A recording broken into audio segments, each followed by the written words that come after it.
The year is 5400 BC.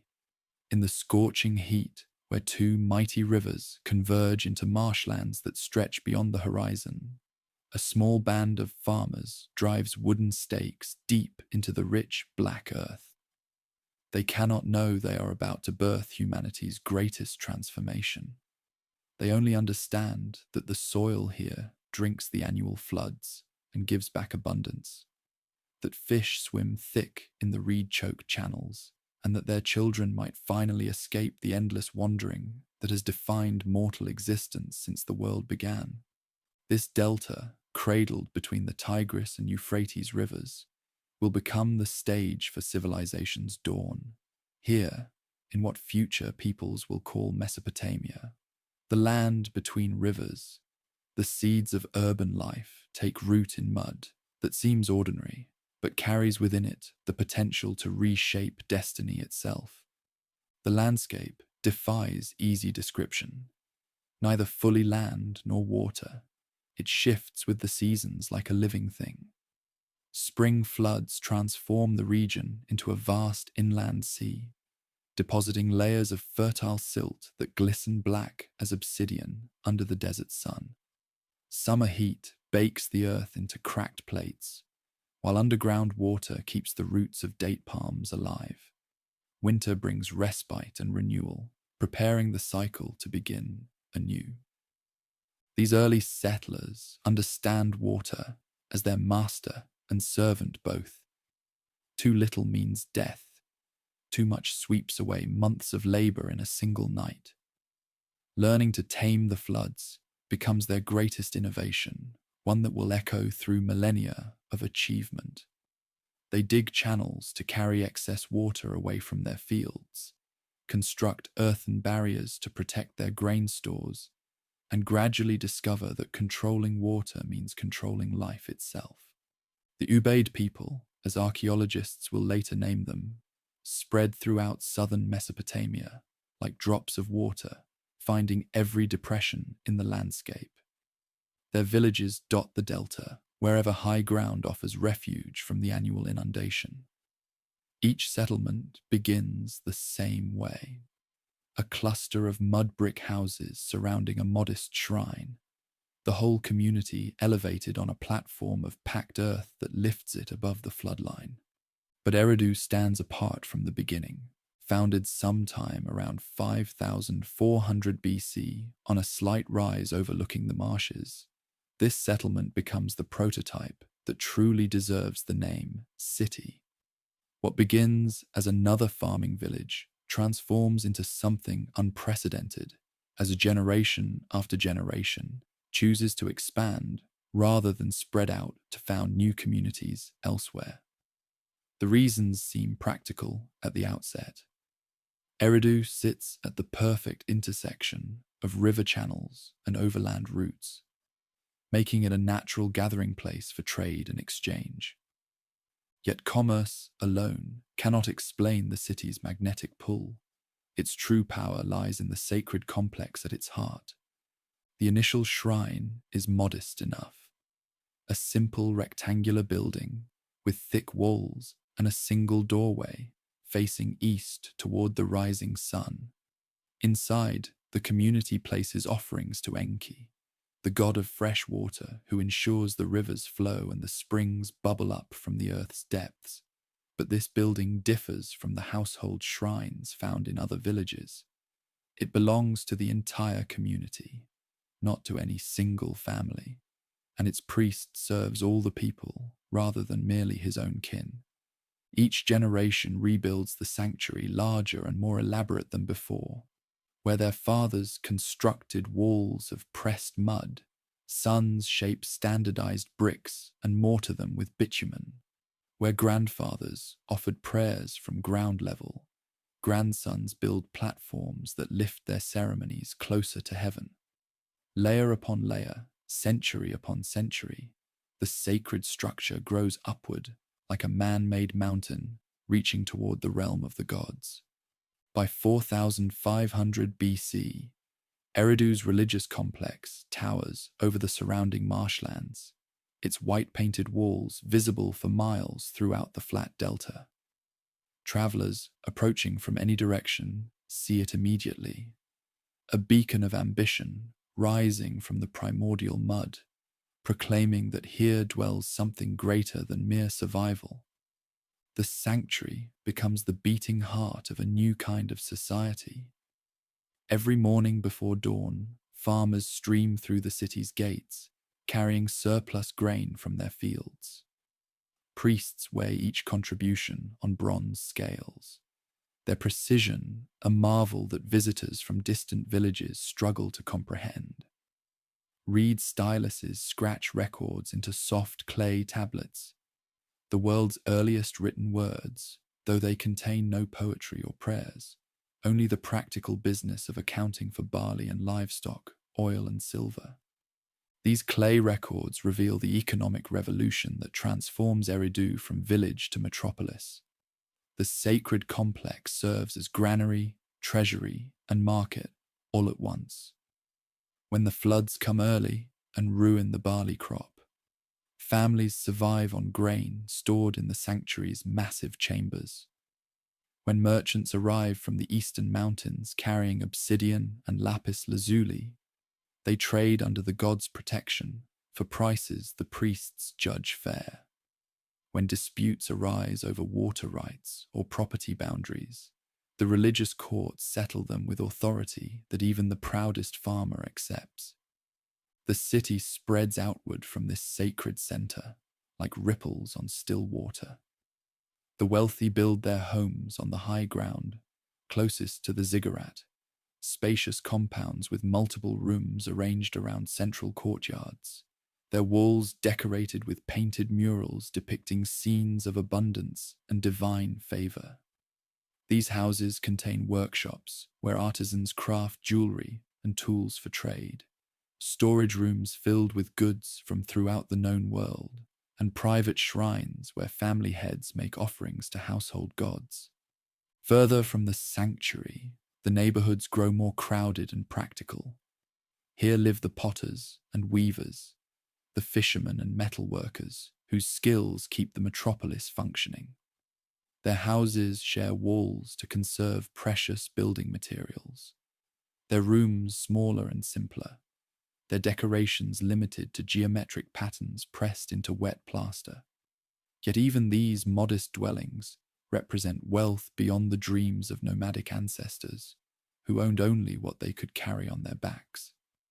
The gulf between rich and poor widens with each generation, carved in stone by the size of their homes and the goods they take to their graves. Elite burials contain golden jewelry and carved ivory, bronze weapons and imported stones that speak of trade networks stretching to the ends of the earth. Common graves hold simple pottery and copper tools, modest markers of lives lived in service to the greater community. Social stratification crystallizes for the earliest time in history, yet it emerges gradually enough that each generation accepts as natural what their grandparents might have found shocking. The priests, claiming divine authority to interpret the god's will, assume leadership roles that extend far beyond religious ceremony. Successful merchants accumulate wealth that allows them to sponsor public works and ceremonial feasts, earning respect that translates into political influence. Skilled craftsmen form specialized guilds that control access to essential technologies, making their cooperation necessary for the city's prosperity. By 4000 BC, Eridu houses nearly 15,000 souls, a population that would have been unimaginable to their nomadic ancestors. Children born within the city walls have never known the uncertainty of wandering, the constant search for water and shelter that defined mortal existence for countless millennia. They take for granted wonders their great-grandparents could not have conceived, streets that lead to specific destinations, neighbors whose names and trades remain constant year after year, shops where desired goods can be found without traveling for weeks. This is no longer a village where everyone knows everyone else's business. Eridu has become something entirely new under the sun, a true metropolis with all the possibilities and problems that urban life entails. The transformation spreads throughout southern Mesopotamia as other communities attempt to replicate the city's success. Uruk rises on the banks of the Euphrates, dedicated to Inanna, goddess of love and war. Emerges near the river's mouth, honoring Nanna, the moon god who guides travelers through the darkness. Each settlement develops its own character and specializations, yet all follow the pattern established at the delta's edge. A massive religious complex surrounded by neighborhoods arranged according to wealth and occupation. Competition between settlements drives innovation at an unprecedented pace. The invention of the potter's wheel revolutionizes ceramic production, allowing artisans to create vessels of startling uniformity and beauty. The development of bronze working transforms both agriculture and warfare, providing tools that last longer and cut deeper than anything their ancestors possessed. The domestication of donkeys and the invention of wheeled carts makes trade possible over distances that once required weeks of dangerous travel. But the greatest innovation is writing itself. What begins as simple marks pressed into clay to record economic transactions gradually evolves into something more sophisticated. By 3500 BC, Sumerian scribes have developed a system of wedge-shaped marks, cuneiform, that can represent not just concrete objects, but abstract concepts, actions, and relationships. The initial literature appears, not epic poems or religious hymns, but practical manuals for administration, legal codes for settling disputes, and mathematical texts for calculating areas and volumes. The scribal schools, or adubas, become centers of learning where young men from wealthy families master the complex art of writing. These institutions preserve and transmit knowledge throughout generations, creating the foundation for all future scholarship. Students copy and recompile ancient texts, learning not just to write, but to think systematically about law, mathematics, astronomy, and theology. The Uruk period, spanning roughly from 4000 to 3100 BC, witnesses urbanization on a scale that transforms the entire character of civilization. Uruk itself grows to cover nearly 6 square kilometers, its population swelling to perhaps 50,000 inhabitants. The city's influence extends throughout Mesopotamia and beyond, as Uruk-style settlements appear in the region and even into Anatolia and Iran. This expansion represents humanity's initial experiment with something approaching globalization. Uruk merchants established trading posts in distant lands, spreading Mesopotamian innovations while bringing back exotic materials that local craftsmen transform into luxury goods. The standardization of weights and measures facilitates commerce over vast distances. Common artistic motifs and architectural styles create a shared visual culture that spans from the Persian Gulf to the Mediterranean Sea. The great ziggurat of Uruk, reaching toward heaven with its staged terraces and monumental staircases, becomes the architectural symbol of this new age. Standing over 40 meters high, its white limestone casing gleaming in the desert sun, the massive structure proclaims ambition on a scale that dwarfs anything previously attempted. Pilgrims journey for weeks to offer prayers at its summit, carrying home stories of wonder that spread the fame of Mesopotamian civilization to the ends of the known world. Religious concepts evolve alongside urban growth, becoming more sophisticated as they must explain increasingly complex societies. The pantheon expands beyond local agricultural deities to include gods of war, justice, wisdom, and craftsmanship. Divine specialists who mirror the division of labor developing in the cities below. Creation myths emerge that place mortals at the center of cosmic purpose, created by the gods to serve their needs through offerings and ritual observance. The concept of divine kingship begins to take shape as successful military leaders claim sacred authority to supplement their temporal power. These early rulers present themselves not as tyrants imposing their will through force, but as earthly representatives of divine order, chosen by the gods to maintain justice and prosperity for their people. The institution of monarchy, destined to dominate political organization for millennia, finds its earliest expression in the palace complexes that rise alongside ziggurats in Mesopotamian cities. Trade networks extend in every direction from the Mesopotamian heartland, carrying not just goods, but ideas over vast distances. Sumerian agricultural techniques spread north into the rain-fed regions of Syria and Anatolia. Mesopotamian metalworking influences developments in the Caucasus Mountains and the Iranian plateau. The concept of writing itself migrates along trade routes, inspiring parallel developments in Egypt and the Indus Valley that will produce distinct but related literary traditions. Yet for all their innovations, these early Mesopotamians remain recognizably mortal in their hopes and fears. The literature they create reveals people concerned with the same fundamental questions that perplex every age. Why do good people suffer? What happens after death? How should we treat our neighbors? What do the gods require of mortals? The Epic of Gilgamesh, though not yet in its classic form, begins to take shape as storytellers weave together tales of the legendary king of Uruk, who seeks immortality but must accept the limitations of existence. These early versions of the epic express themes that will resonate throughout cultures and millennia.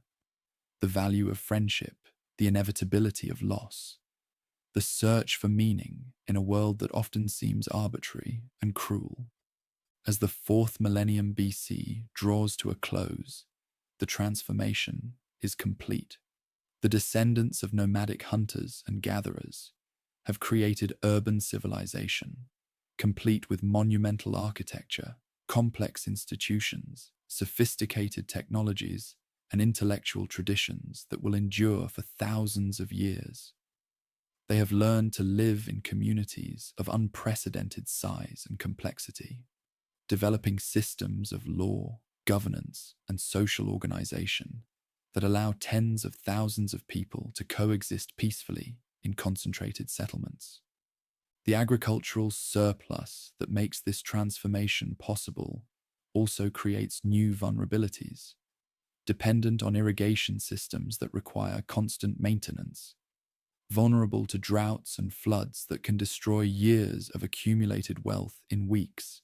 These early cities discover that civilization itself becomes a hostage to forces beyond mortal control. The same specialization that creates wealth also creates interdependence. Potters who cannot grow their own food, farmers who cannot make their own tools, priests who depend on others for everything except spiritual guidance. Competition between cities intensifies as populations grow and resources become scarce. What begins as peaceful trade gradually includes military expeditions to secure access to essential materials or to capture slaves who can perform the manual labor that urban life requires. The development of bronze weapons and organized military formations transforms warfare from ritualized combat between champions to systematic campaigns designed to destroy enemy capacity for resistance. The world that emerges from this crucible bears little resemblance to the scattered farming villages that dotted southern Mesopotamia just 2 millennia earlier.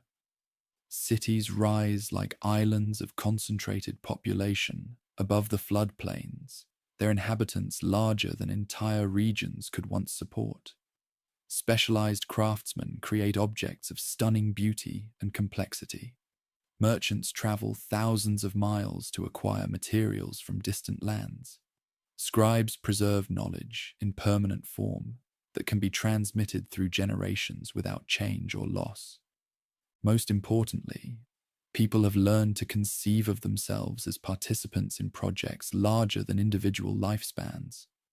The ziggurat builders know they will not live to see their constructions completed, yet they labor with enthusiasm for achievements that will outlast their own mortality. Priests maintain rituals and preserve texts that connect their communities to sacred traditions stretching back to the beginning of time. Kings proclaim laws and undertake public works designed to benefit subjects they will never meet in kingdoms that will survive long after their deaths. This expansion of consciousness, the ability to think beyond immediate needs and individual lives, may be civilization's most profound innovation. It makes possible not just cities and writing systems, but art and science, law and literature, all the achievements that distinguish culture from animal survival. The Sumerians who create the world's urban civilization cannot know they are establishing patterns that will influence development for thousands of years to come.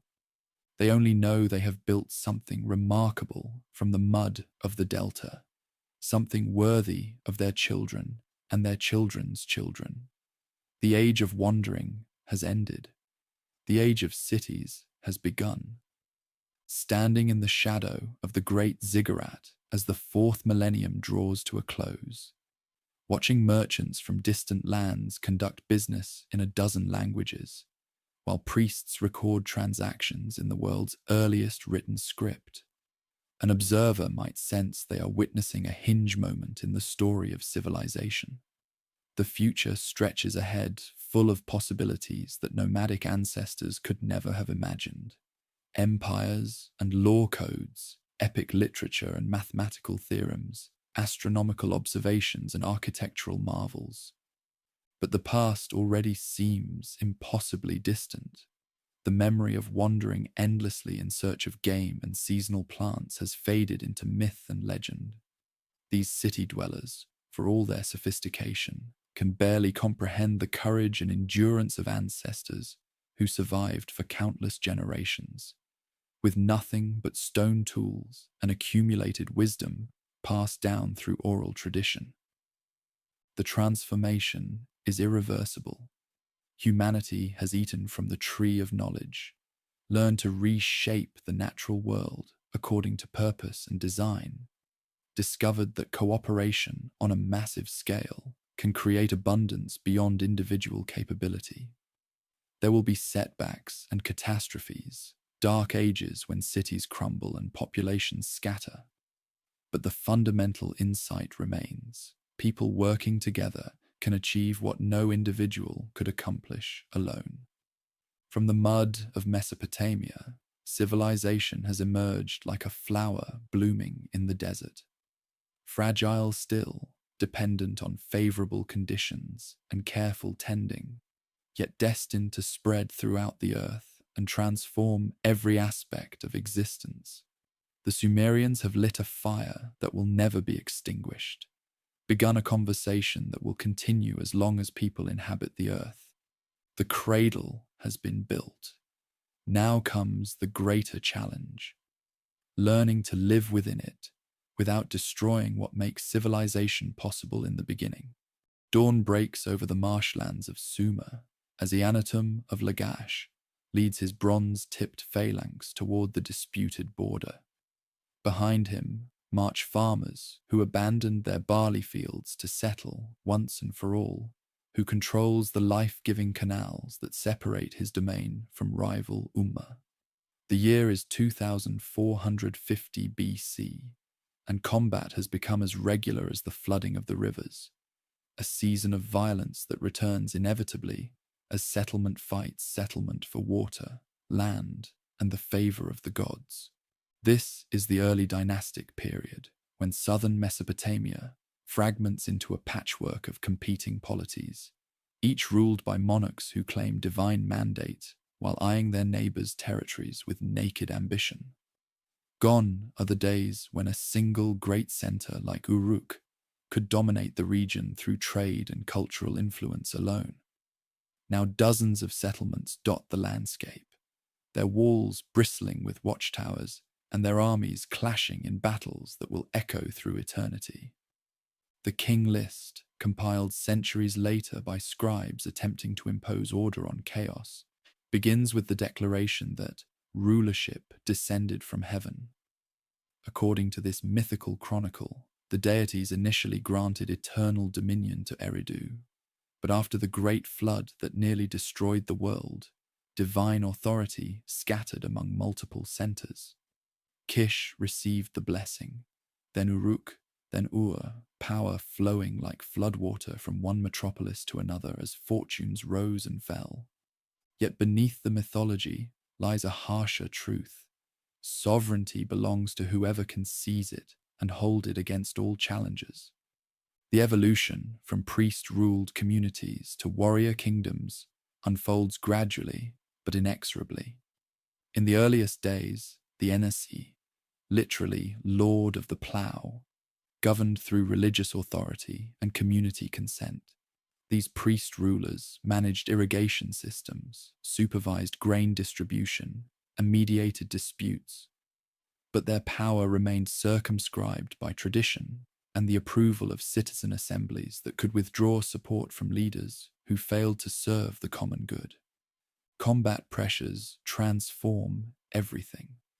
As populations grow and arable land becomes scarce, settlements begin raiding their neighbors' territories for slaves and livestock. Successful war leaders accumulate followers and wealth that translate into political influence. The title Lugal, Big Man, emerges for commanders who can protect their communities from external threats while leading profitable expeditions against enemy territories. Initially, the Lugal serves only during emergencies, surrendering authority to the Ensi once immediate dangers pass. But as conflict becomes constant rather than occasional, temporary leadership hardens into permanent autocracy. The Lugal builds his own palace complex to rival the traditional religious center, surrounds himself with professional warriors loyal to his person rather than the community, and begins claiming divine sanction for decisions that once required popular approval. Ur-Nanshe of Lagash exemplifies this transformation. Rising to power around 2550 BC, he presents himself as both successful general and pious servant of the deities, commissioning stone reliefs that show him carrying baskets of earth for construction projects, while also depicting his victories over neighboring settlements. His inscriptions, among the earliest historical documents in the world, proclaim achievements in combat and peace with equal pride. Ur-Nanshe, ruler of Lagash, son of Gursar, built the wall of Girsu, built the wall of Nina, dug the Pasala Canal, made the Girsu sanctuary for Ningirsu. But Ur-Nanshe's greatest legacy lies in establishing the dynasty that will produce Yanatum, whose campaigns expand Lagash's territory throughout southern Mesopotamia. The famous stele of the vultures, carved to commemorate Eannatum's victory over Umma, reveals both the brutal reality of ancient combat and the religious ideology that justifies it. On one side, ranks of soldiers march in perfect formation behind their shields, trampling the corpses of their enemies, while vultures tear at the flesh of the fallen. On the reverse, the god Ningirsu holds a net containing captured prisoners, emphasizing that this victory belongs ultimately to divine will rather than mortal strategy. The stele's inscription provides vivid details of ancient battle. Eannatum, ruler of Lagash, granted strength by Enlil, nourished by Ninhursag, given the right scepter by Ningirsu, chosen by Nanshe, struck down Umma. He left 3,600 corpses. At the Antasura of Ningirsu, he left 60 soldiers of Umma. Such precise casualty figures reflect the systematic nature of record keeping, but they also reveal the devastating scale of intercity conflict. These are not ritualized combats between champions, but battles of annihilation designed to cripple enemy capacity for resistance. The development of organized formations, tight phalanxes of spearmen protected by large rectangular shields, allows disciplined armies to overwhelm less organized opponents through superior tactics and equipment. Bronze weapons technology gives decisive advantages to polities that can afford to equip their warriors with metal-tipped spears and axes. The composite bow, constructed from wood, horn, and sinew, provides range and penetrating power that overwhelms traditional leather armor. Four-wheeled battle carts, drawn by donkeys and carrying a driver plus a warrior armed with javelins, serve as mobile command platforms and symbols of authority. Yet for all their innovations, rulers understand that lasting power requires more than battlefield success. Each monarch must also demonstrate divine favor through magnificent construction projects, elaborate religious ceremonies, and generous support for the priesthood that legitimizes autocratic rule. The palace and the ziggurat become partners in governance, secular and sacred authority reinforcing each other while competing for influence over the citizen body. The economic foundation of this political system rests on the institution that made urban civilization possible, the sanctuary economy. By 2500 BC, major religious complexes control vast agricultural estates, worked by dependent laborers who receive rations in exchange for their service. These sacred lands, theoretically belonging to each settlement's patron deity, provide the surplus that supports not only priests and religious personnel, but also the craftsmen, merchants, and administrators who keep complex urban societies functioning. Kanesh, the sanctuary administrator at Girsu, manages an economic empire that would challenge modern corporate executives. His records, preserved on thousands of cuneiform tablets, reveal the staggering complexity of religious operations. Herds of cattle and flocks of sheep numbered in the tens of thousands, fields planted with barley and emmer wheat stretching across hundreds of acres, workshops producing textiles and leather goods for both local consumption and long-distance trade.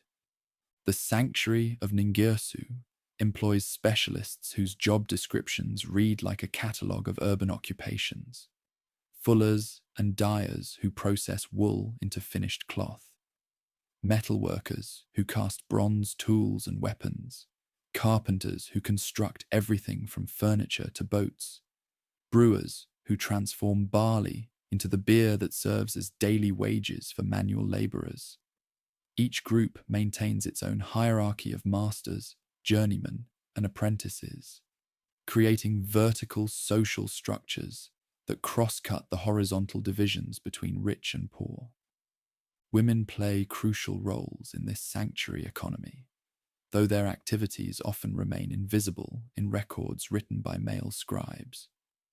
The Nadatu priestesses of Nippur control substantial property and conduct business on their own behalf, while female textile workers constitute the backbone of cloth production that generates much of the region's export wealth.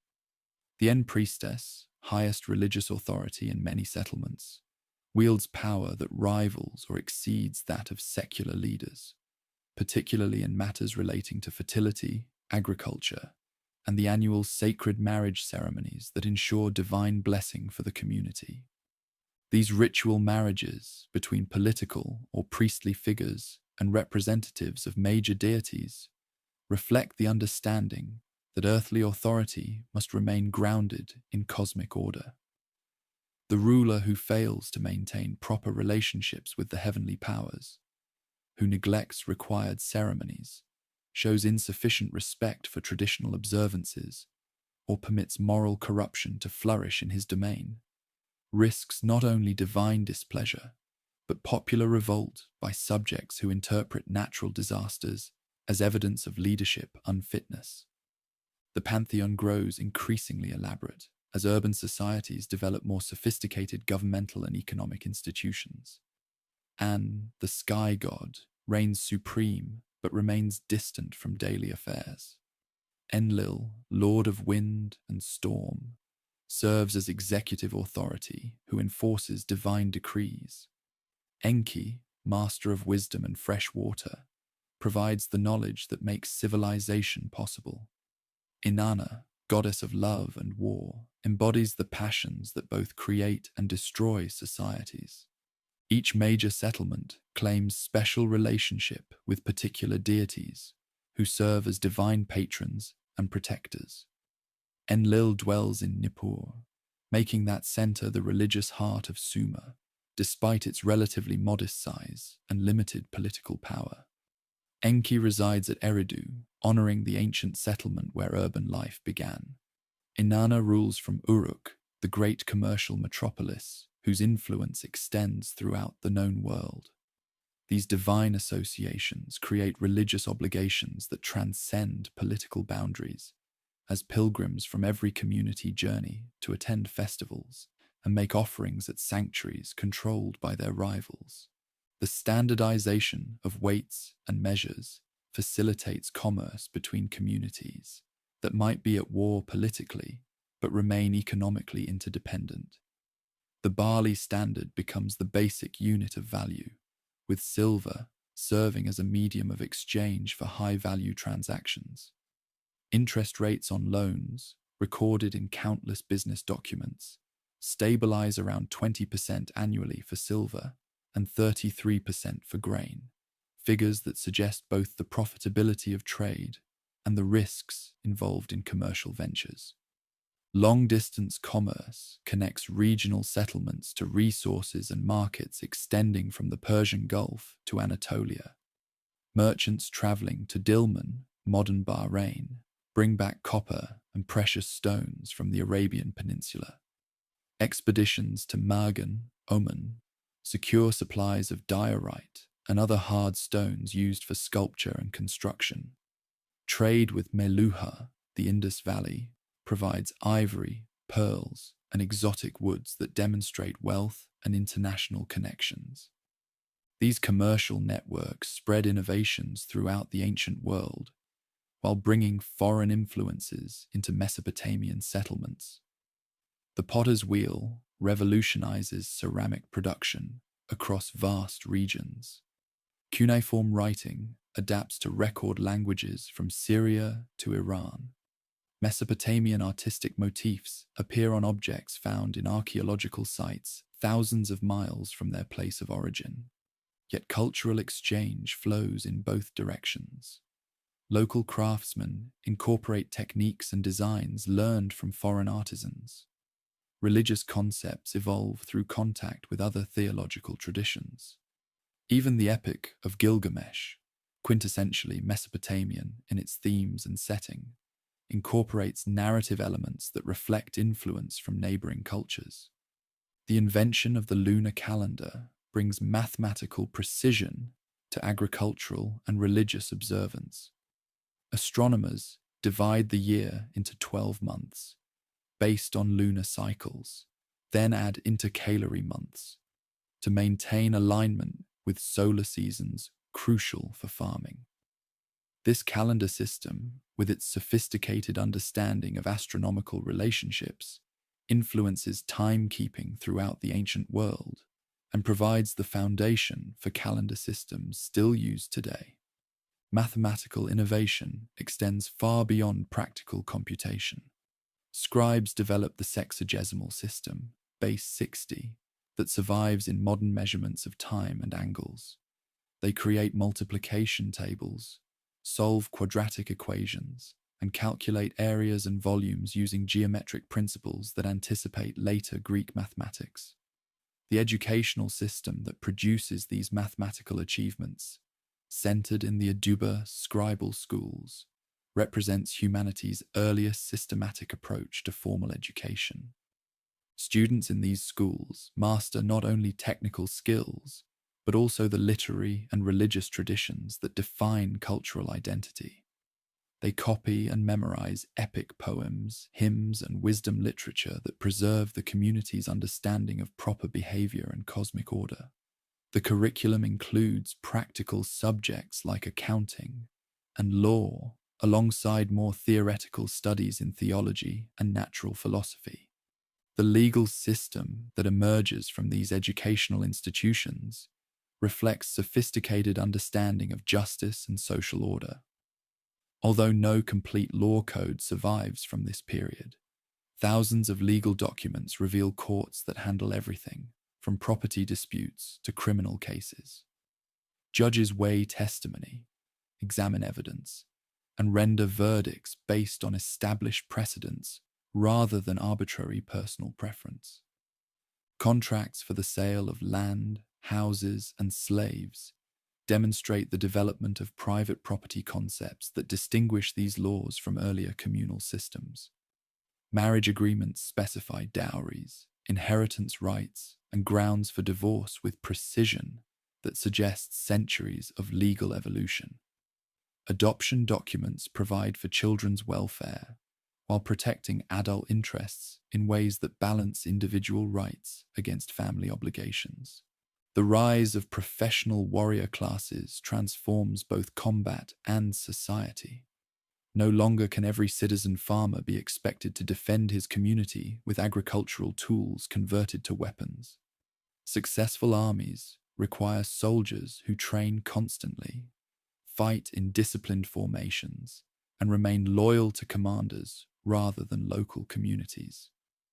These professionals must be equipped, fed, and housed by the larger society, creating new economic burdens that require either increased taxation or successful campaigns that pay for themselves through plunder and tribute. The famous Standard of Ur, discovered in the burial ground and dating to approximately 2600 BC, illustrates both the wealth generated by successful combat and the social stratification that victory creates. One side depicts scenes of conflict, soldiers in bronze helmets marching in formation, chariots trampling fallen enemies, prisoners being led away in defeat.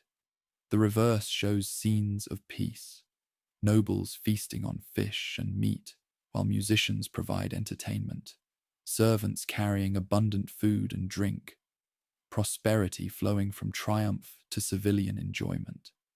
Yet the standard also reveals the human cost of constant conflict. The burials at Ur include not only the monarchs interred in the main chambers, but also dozens of attendants, soldiers, musicians, and servants who were killed to accompany their rulers into the afterlife. These mass human sacrifices, unique in the civilization, suggest that some leaders claimed divine status so complete that their deaths required the destruction of entire households. The religious ideology that justifies such extremes draws on creation myths that place conflict at the heart of cosmic order. In this understanding, the deities themselves engage in constant struggle for supremacy, with younger powers overthrowing their elders through cunning and force. Mortals who imitate divine behavior through combat and conquest thus participate in fundamental cosmic patterns rather than violating natural law.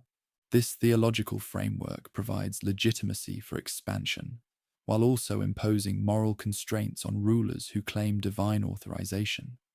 Monarchs must demonstrate not only strength, but also justice, wisdom, and piety. They must protect the weak, maintain religious observances, and ensure that their subjects prosper under protection. Failure to meet these obligations can result in divine punishment that manifests through defeat, natural disasters, or popular rebellion. The development of autocratic ideology reaches sophisticated expression in the literary works produced for palace audiences. Court poets compose hymns praising achievements while also establishing standards for proper conduct.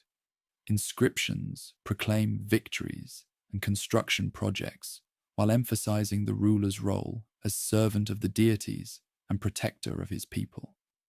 These literary innovations culminate in the earliest versions of the Epic of Gilgamesh, which transforms the historical ruler of Uruk into a legendary hero whose adventures explore fundamental questions about human nature and divine justice.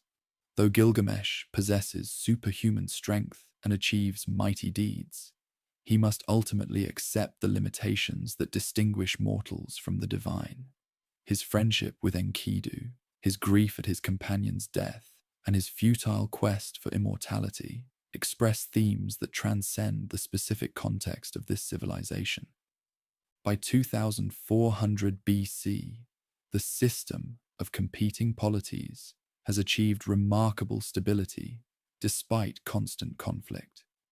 No single power has proven capable of conquering and holding all the others, creating a balance that allows each community to maintain its independence while participating in the larger cultural sphere. Trade continues, even between enemies. Religious festivals draw pilgrims from hostile territories, and cultural innovations spread rapidly throughout the region. Yet this very success contains the seeds of transformation. The wealth generated by urban civilization, the technologies developed through constant conflict, and the administrative systems created to manage complex societies provide the tools that ambitious rulers will soon use to transcend the limitations of the fragmented system. The age of empires approaches, bringing both opportunities and dangers that will test whether this civilization can adapt to challenges that exceed anything it has previously faced. Lugalzajas of Umma stands ready to attempt what no ruler has achieved before: the unification of all Sumer under a single crown. His success will demonstrate that the fragmented system has become obsolete, while his ultimate failure will reveal that independence faces threats more dangerous than traditional intercity conflict. The old world trembles on the edge of transformation. New powers rise in the north, where Semitic peoples learn local techniques while developing innovations of their own. The future belongs to empires rather than independent polities, to professional armies rather than citizen militias, to rulers who claim universal dominion rather than local authority. But for now, in this golden afternoon of civilization, the ancient settlements maintain their proud independence. Their walls stand strong, their deities receive proper honor, and their people prosper under the protection of leaders who balance ambition with tradition. The greatest achievements of the world's earliest urban culture lie ahead, awaiting the challenges that will either destroy or transform everything that has been built. In the darkness before dawn, the high priestess Enheduanna climbs the sacred steps of Ur's great ziggurat. Her bare feet whisper against stones worn smooth by countless pilgrims, while below her the sleeping metropolis spreads like a vast web of flickering oil lamps. The year is 2285 BC, and she carries within her mind the most profound questions that torment the mortal soul. Why do people suffer while the immortal realm endures in bliss? What meaning can finite beings find in an infinite cosmos? How should the living honor the dead who have passed beyond all earthly concerns? Tonight, as every night for the past decade, Enheduanna will stand before the statue of Nana, the moon god, and weave these eternal mysteries into words that transform ancient wisdom into living truth. She is humanity's first named author, the daughter of Sargon of Akkad, yet her literary genius transcends politics and conquest. In her hymns and poems, the raw experiences of life, birth and death, love and loss, triumph and catastrophe, become windows into the very structure of reality itself. The worldview that emerges from these sacred texts reveals a cosmos both magnificent and terrifying in its complexity. Unlike later mythologies that will imagine comfortable heavens or peaceful afterlives, This universe operates according to principles that offer little consolation to those seeking simple answers. The immortal realm mirrors the mortal world in its capacity for violence, jealousy, and arbitrary cruelty, while also demonstrating powers of creation, wisdom, and justice that dwarf earthly understanding.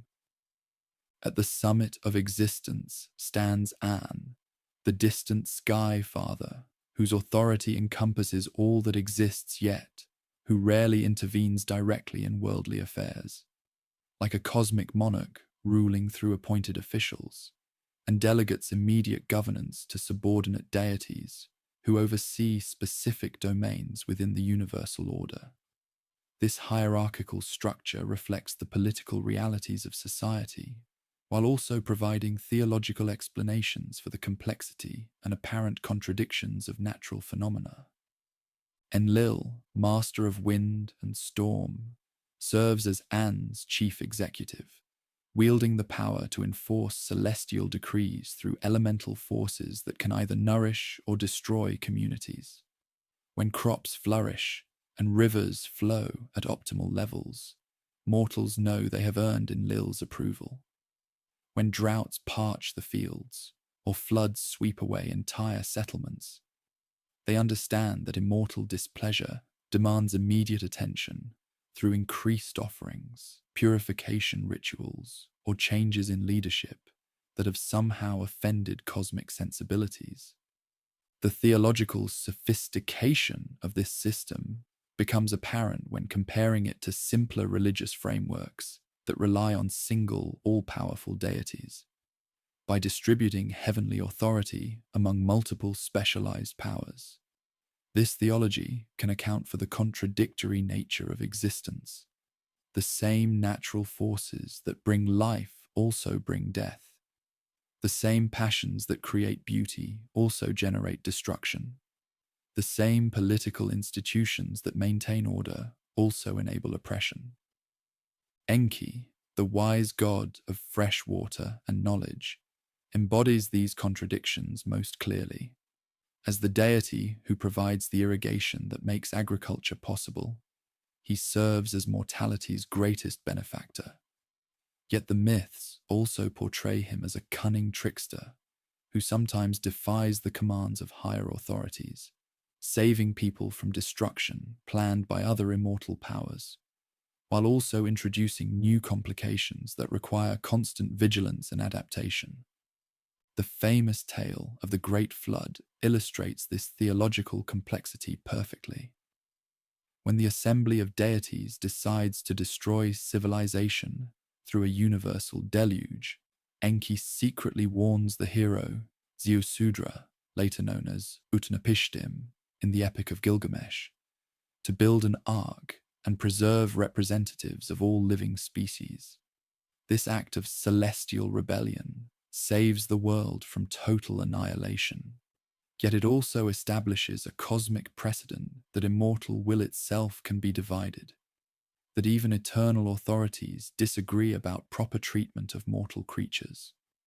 The flood narrative, which will later influence Hebrew, Greek, and other mythological traditions, reveals distinctly regional concerns about the relationship between civilization and natural disaster. Unlike later versions that emphasize moral judgment or sacred testing, the original focuses on the practical problems of survival in an environment where catastrophic flooding represents a constant threat. Ziusudra succeeds not through exceptional virtue, but through superior technical knowledge, the ability to construct vessels capable of weathering storms that destroy conventional architecture.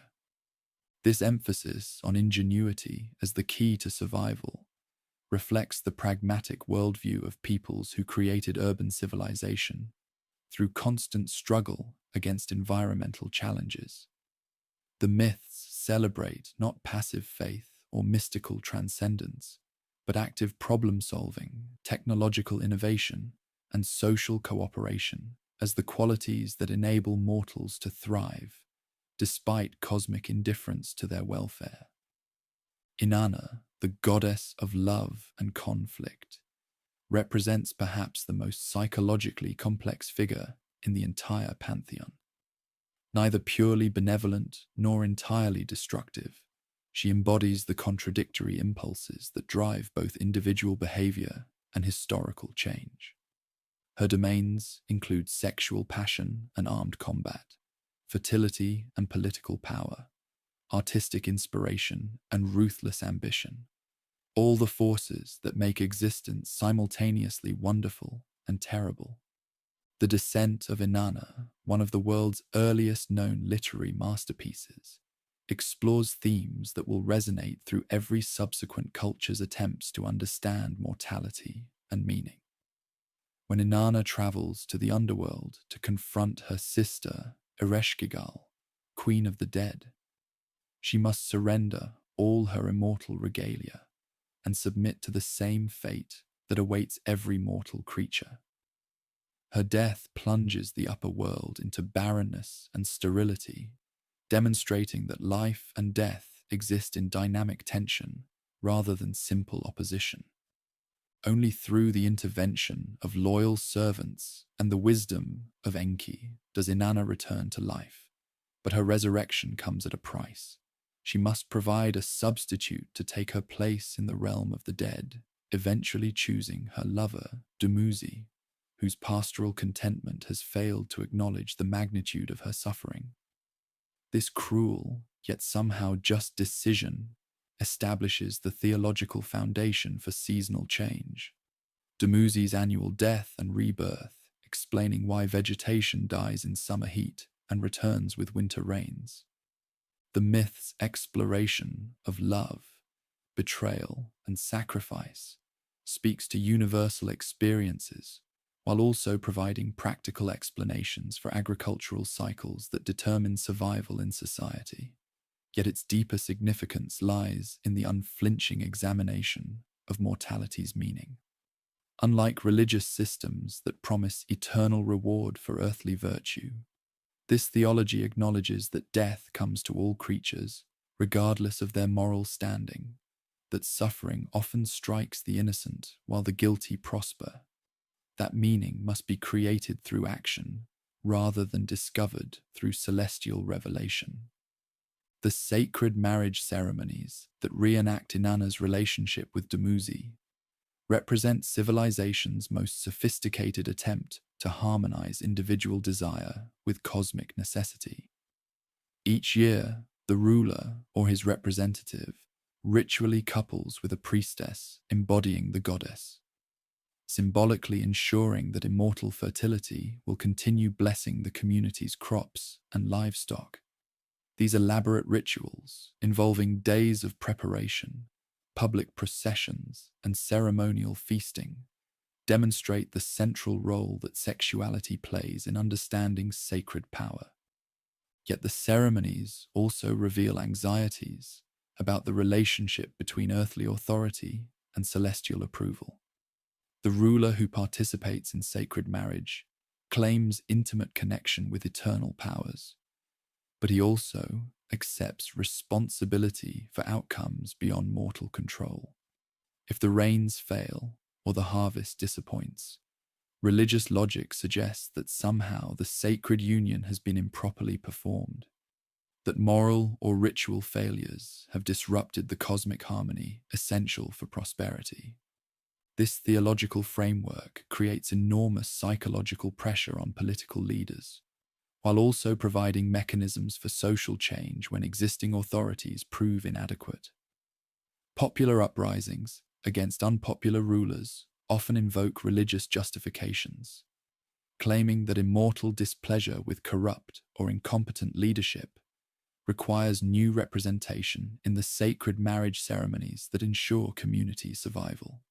The Epic of Gilgamesh, emerging gradually from oral traditions during this period, addresses these concerns through the story of a ruler whose extraordinary strength and achievements cannot save him from the universal fate that awaits all mortals.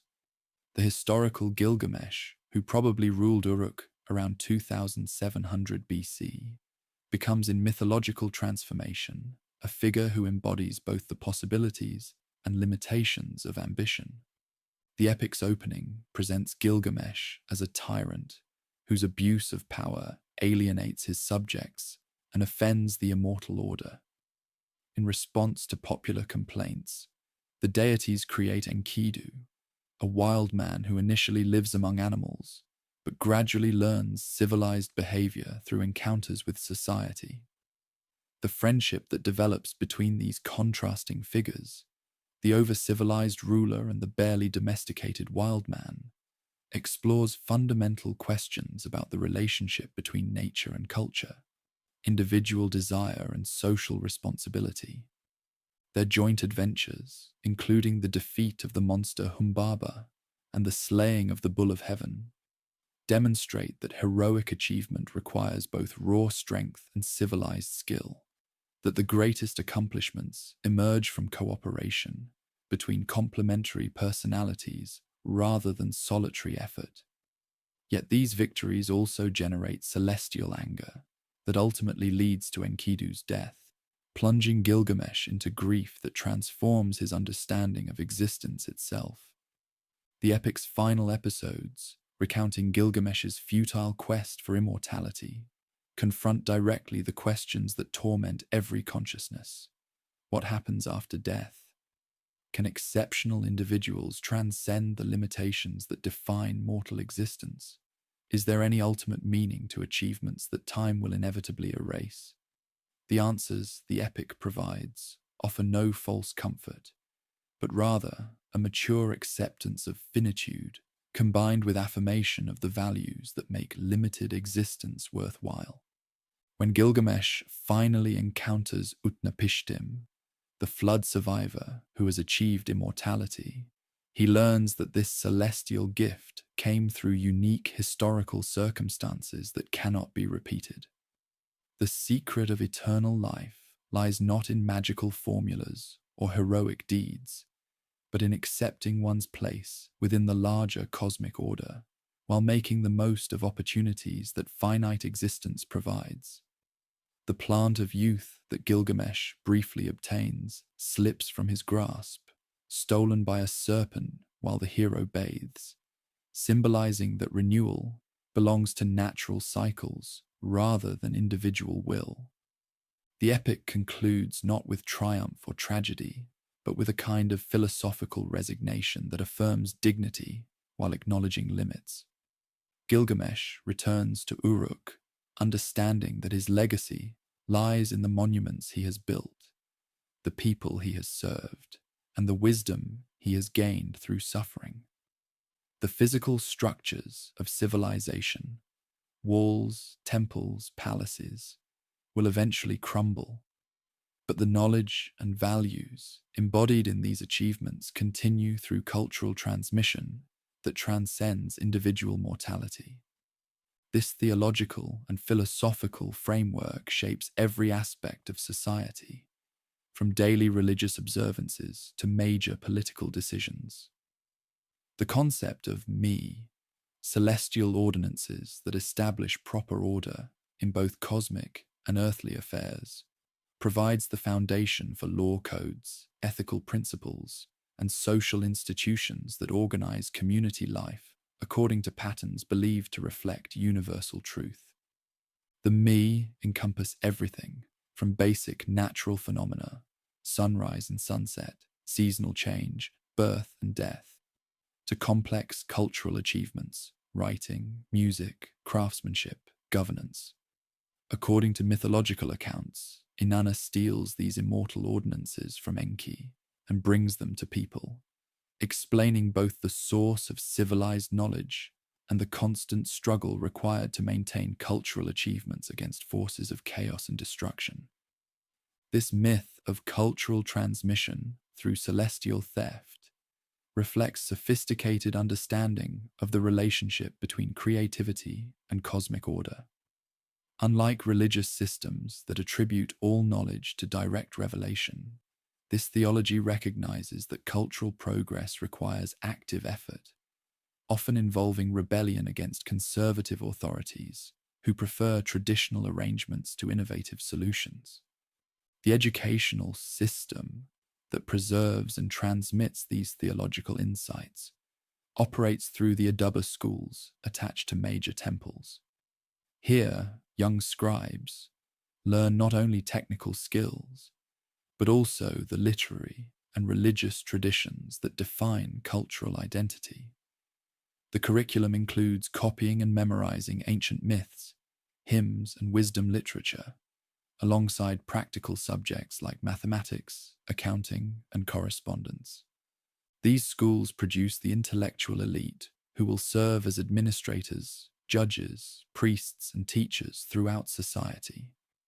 Their common educational background creates shared cultural references and values that facilitate communication across political boundaries, while also ensuring that local traditions remain connected to broader regional developments. The literature produced in these educational contexts reveals remarkable psychological sophistication in its exploration of motivation and celestial justice. Texts like The Poem of the Righteous Sufferer, sometimes called The Job of Babylon, examine the problem of undeserved suffering with intellectual honesty that refuses easy theological solutions. The protagonist's anguish at experiencing misfortune despite his careful observance of religious duties reflects genuine spiritual crisis rather than conventional piety. Yet the resolution offered emphasizes acceptance of immortal mystery rather than rational explanation. The sufferer's eventual restoration comes not through understanding why he suffered, but through renewed trust in cosmic justice that operates according to principles beyond mortal comprehension. This theological stance acknowledges the limits of earthly understanding while maintaining faith in ultimate meaning and purpose. The wisdom literature that emerges from these traditions provides practical guidance for daily life, while also addressing philosophical questions about proper behavior. Proverbs and instructional texts offer advice about everything, from business ethics to family relationships, demonstrating that religious insight should influence practical decisions rather than remaining confined to ceremonial contexts. These texts reveal a worldview that values moderation, prudence, and social harmony, while also recognizing that circumstances sometimes require decisive action that challenges conventional expectations. The ideal person combines religious devotion with practical competence, respects traditional authorities while thinking independently about particular problems, and maintains loyalty to community welfare while pursuing legitimate personal interests. As the third millennium draws to a close, this sophisticated theological and philosophical framework has created a remarkably stable cultural foundation that transcends political boundaries and conflicts. Peoples throughout the region and beyond share common mythological references, participate in similar religious observances, and operate according to ethical principles derived from the same ancient sources. Yet this very stability contains the seeds of future challenges. The theological system that explains and justifies existing social arrangements will be tested by historical developments that exceed its explanatory framework. New political realities, technologies, and cultural contacts will require theological innovations that maintain continuity with traditional wisdom while adapting to unprecedented circumstances. The rise of imperial powers, beginning with Lugalzagizi's brief unification and culminating in Sargon's Akkadian Empire, will force fundamental reconsideration of relationships between celestial authority and earthly power. Can traditional deities maintain their cosmic roles when their earthly representatives submit to foreign rulers? How should ancient theological principles adapt to imperial realities that transcend the city-state framework in which they originally developed? These questions will challenge the intellectual and spiritual resources of the civilization that has created the world's first systematic exploration of life's ultimate meaning. The answers that emerge will determine whether this culture can maintain its essential character while adapting to historical changes that threaten to overwhelm traditional institutions and values. Standing before the statue of Nana, as dawn breaks over the ancient metropolis, Enheduanna completes her midnight vigil with words that capture both the glory and fragility of achievement. Her hymns will survive the collapse of empires and the destruction of cities, carrying forward insights about mortality and meaning that speak to universal concerns. Yet she cannot know whether the civilization that has nurtured such wisdom possesses the adaptability necessary to survive the transformations that await it. The myths have been told, the meanings explored, the questions confronted with unflinching honesty. Now comes the test of whether these spiritual and intellectual achievements can guide civilization through challenges that will determine the survival of everything held sacred. The bronze-tipped spear pierces the morning air as Lugalzagesi of Umma surveys the battlefield, where his enemies lie scattered like broken reeds after a storm. Blood darkens the earth around the walls of Lagash, and smoke rises from the burning granaries that once fed his rivals' armies. The year is 2340 BC, and for the first time since the gods scattered kingship among the cities, one man stands poised to unite all of Sumer under a single crown. Behind him, warriors from a dozen conquered settlements kneel in homage to the ruler who has achieved what seemed impossible. Ur has surrendered its ancient independence. Uruk, the first among cities, acknowledges his supremacy. Even proud Nippur, sacred heart of the land, opens its gates to the conqueror, who claims dominion over 50 territories stretching from the Persian Gulf to the Syrian hills. Yet Lugalzagesi's triumph carries within it the seeds of its own destruction. In the northern city of Kish, a young Semitic official named Sharukin, the king is legitimate, watches these southern victories with calculating eyes. Soon the world will know him by the name Sargon, and his revolution will transform not merely the territorial map of Mesopotamia, but the very nature of royal power itself. The rise of Lugalzagesi represents the logical culmination of centuries of intercity warfare that has gradually eliminated smaller players while concentrating force and economic resources in the hands of increasingly powerful rulers. Unlike previous conquerors who sought tribute or temporary dominance, the Lord of Umma pursues systematic annexation that dissolves traditional boundaries between victors and vanquished. His methods reveal sophisticated understanding of both battlefield strategy and governmental psychology. Rather than simply destroying defeated enemies, Lugalzagesi incorporates their armies into his own forces, their administrators into his bureaucracy, their gods into his religious ceremonies. The result is not conquest, but transformation, the creation of something approaching a unified state that transcends the city-state system that has defined civilization since its beginning.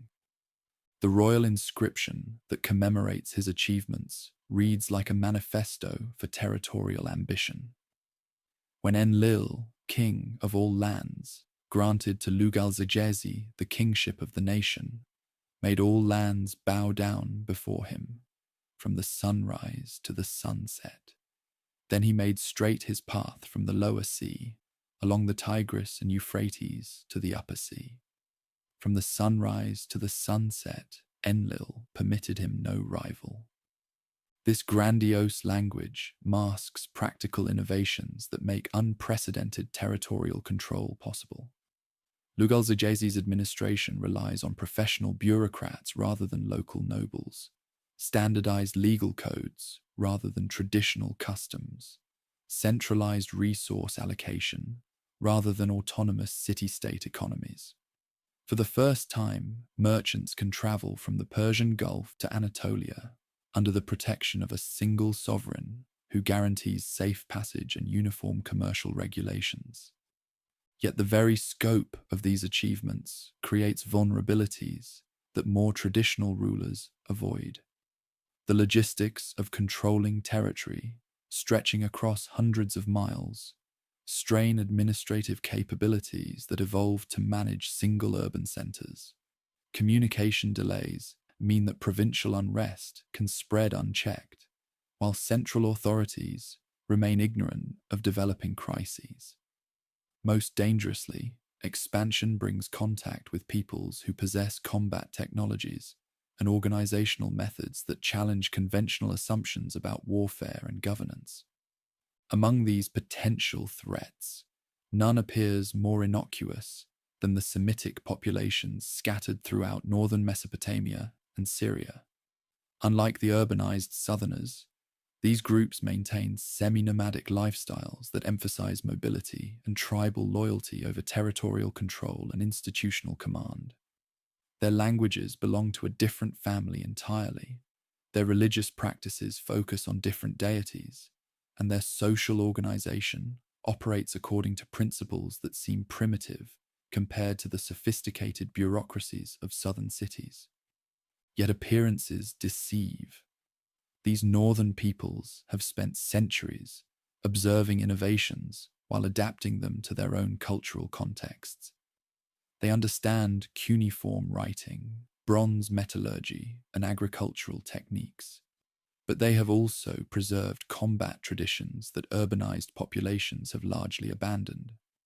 Their armies combine the discipline and equipment of civilized warfare with the mobility and tactical flexibility that only pastoral societies can maintain.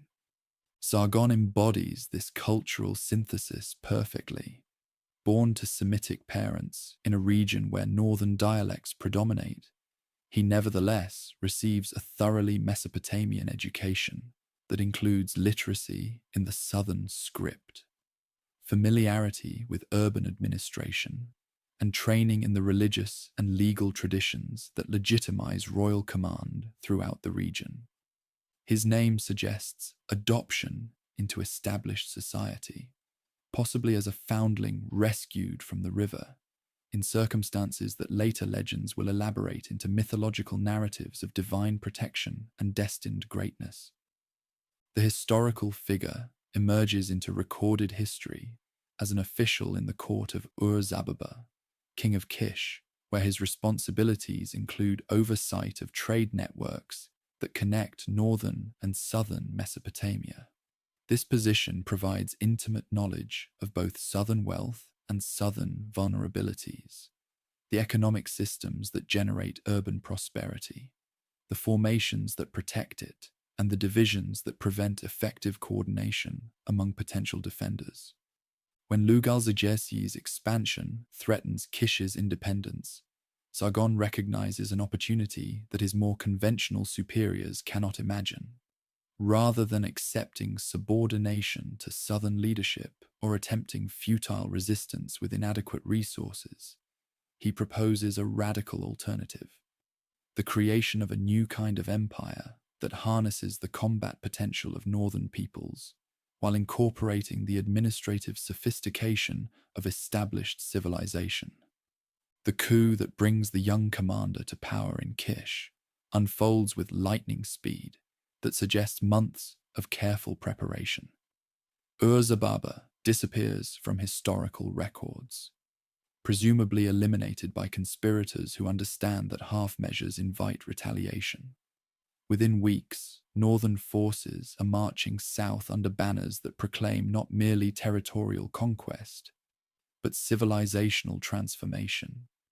The armies that this new leader commands differ fundamentally from anything Lugalzagesi has previously encountered. Instead of citizen militias called up for seasonal campaigns, these are professional soldiers who campaign year-round and maintain loyalty to commanders rather than home cities. Instead of traditional phalanx formations that rely on coordinated movement by heavily armored spearmen, northern tactics emphasize flexibility and rapid maneuver by lighter troops capable of adapting to unexpected circumstances. Most importantly, These forces include substantial numbers of archers equipped with the composite bow, a technological innovation that provides range and penetrating power far superior to simple wooden bows used by most southern armies. These weapons, requiring specialized training to use effectively, give northern forces decisive advantages in open field engagements, where traditional close combat tactics prove inadequate. The confrontation between these contrasting systems occurs somewhere in central Mesopotamia, probably near the ancient boundary between southern and northern cultural spheres. Details of the battle itself vanish into historical obscurity, but the outcome transforms the territorial map of the entire region. Lugalzagesi's empire, constructed through decades of careful conquest, disintegrates in a single afternoon as news of his defeat spreads faster than his fleeing armies. Yet Sargon's victory proves to be only the beginning of a career that will extend northern dominion far beyond anything Lugalzagesi imagined possible. The new emperor possesses not merely superior tactical methods, but also strategic vision that encompasses geographical and cultural horizons that dwarf those of traditional Mesopotamian rulers. Within 5 years of his initial triumph, these forces reach the Mediterranean Sea, establishing tributary relationships with cities whose names appear in cuneiform records for the first time. Expeditions into Anatolia secure access to silver mines and timber resources that Mesopotamian civilization has always required, but never directly controlled. Campaigns into the Zagros Mountains establish dominion over trade routes that connect Mesopotamia to the Iranian Plateau and Central Asian networks beyond. The speed and scope of these conquests reflect not merely tactical superiority, but also the attraction that northern rule holds for populations who have suffered under traditional methods. Unlike previous conquerors who extracted tribute while leaving local power structures intact, Sargon offers incorporation into a larger system that provides opportunities for advancement, protection from external threats, and access to commercial networks that span the known world. This policy of inclusive expansion proves particularly appealing to merchant classes throughout the region, who discover that unified rule facilitates trade on a scale previously impossible. Standardized weights and measures eliminate the confusion that hampers commercial transactions between different regions. Common legal codes reduce the risks associated with long-distance commerce. Most importantly, central protection extends to trade routes that individual cities could never secure independently. The administrative system that makes this vast empire manageable represents perhaps Sargon's most significant innovation. Rather than attempting to govern directly from his capital, he creates a network of provincial administrators who possess delegated command to handle local affairs while remaining accountable to central oversight. These officials, drawn from both northern and local populations, receive training in bureaucratic methods while maintaining familiarity with regional customs and languages. Communication between the capital and distant provinces relies on an efficient messenger service that can carry urgent dispatches across hundreds of miles in a matter of days. Official correspondence, conducted in both southern and northern scripts, creates documentary records that allow central administrators to monitor provincial activities while providing legal protection for local populations against bureaucratic abuse. Yet the most revolutionary aspect of this system lies in its approach to cultural and religious diversity. Unlike traditional Mesopotamian rulers, who assert the supremacy of their patron deities, the northern emperor presents himself as servant to all the gods worshipped throughout his territories. His royal inscriptions invoke southern deities alongside northern ones. His public ceremonies incorporate religious traditions from conquered territories, and his temple-building projects honor local sacred sites while constructing new monuments to unified rule. This religious syncretism reflects practical calculation as much as personal conviction.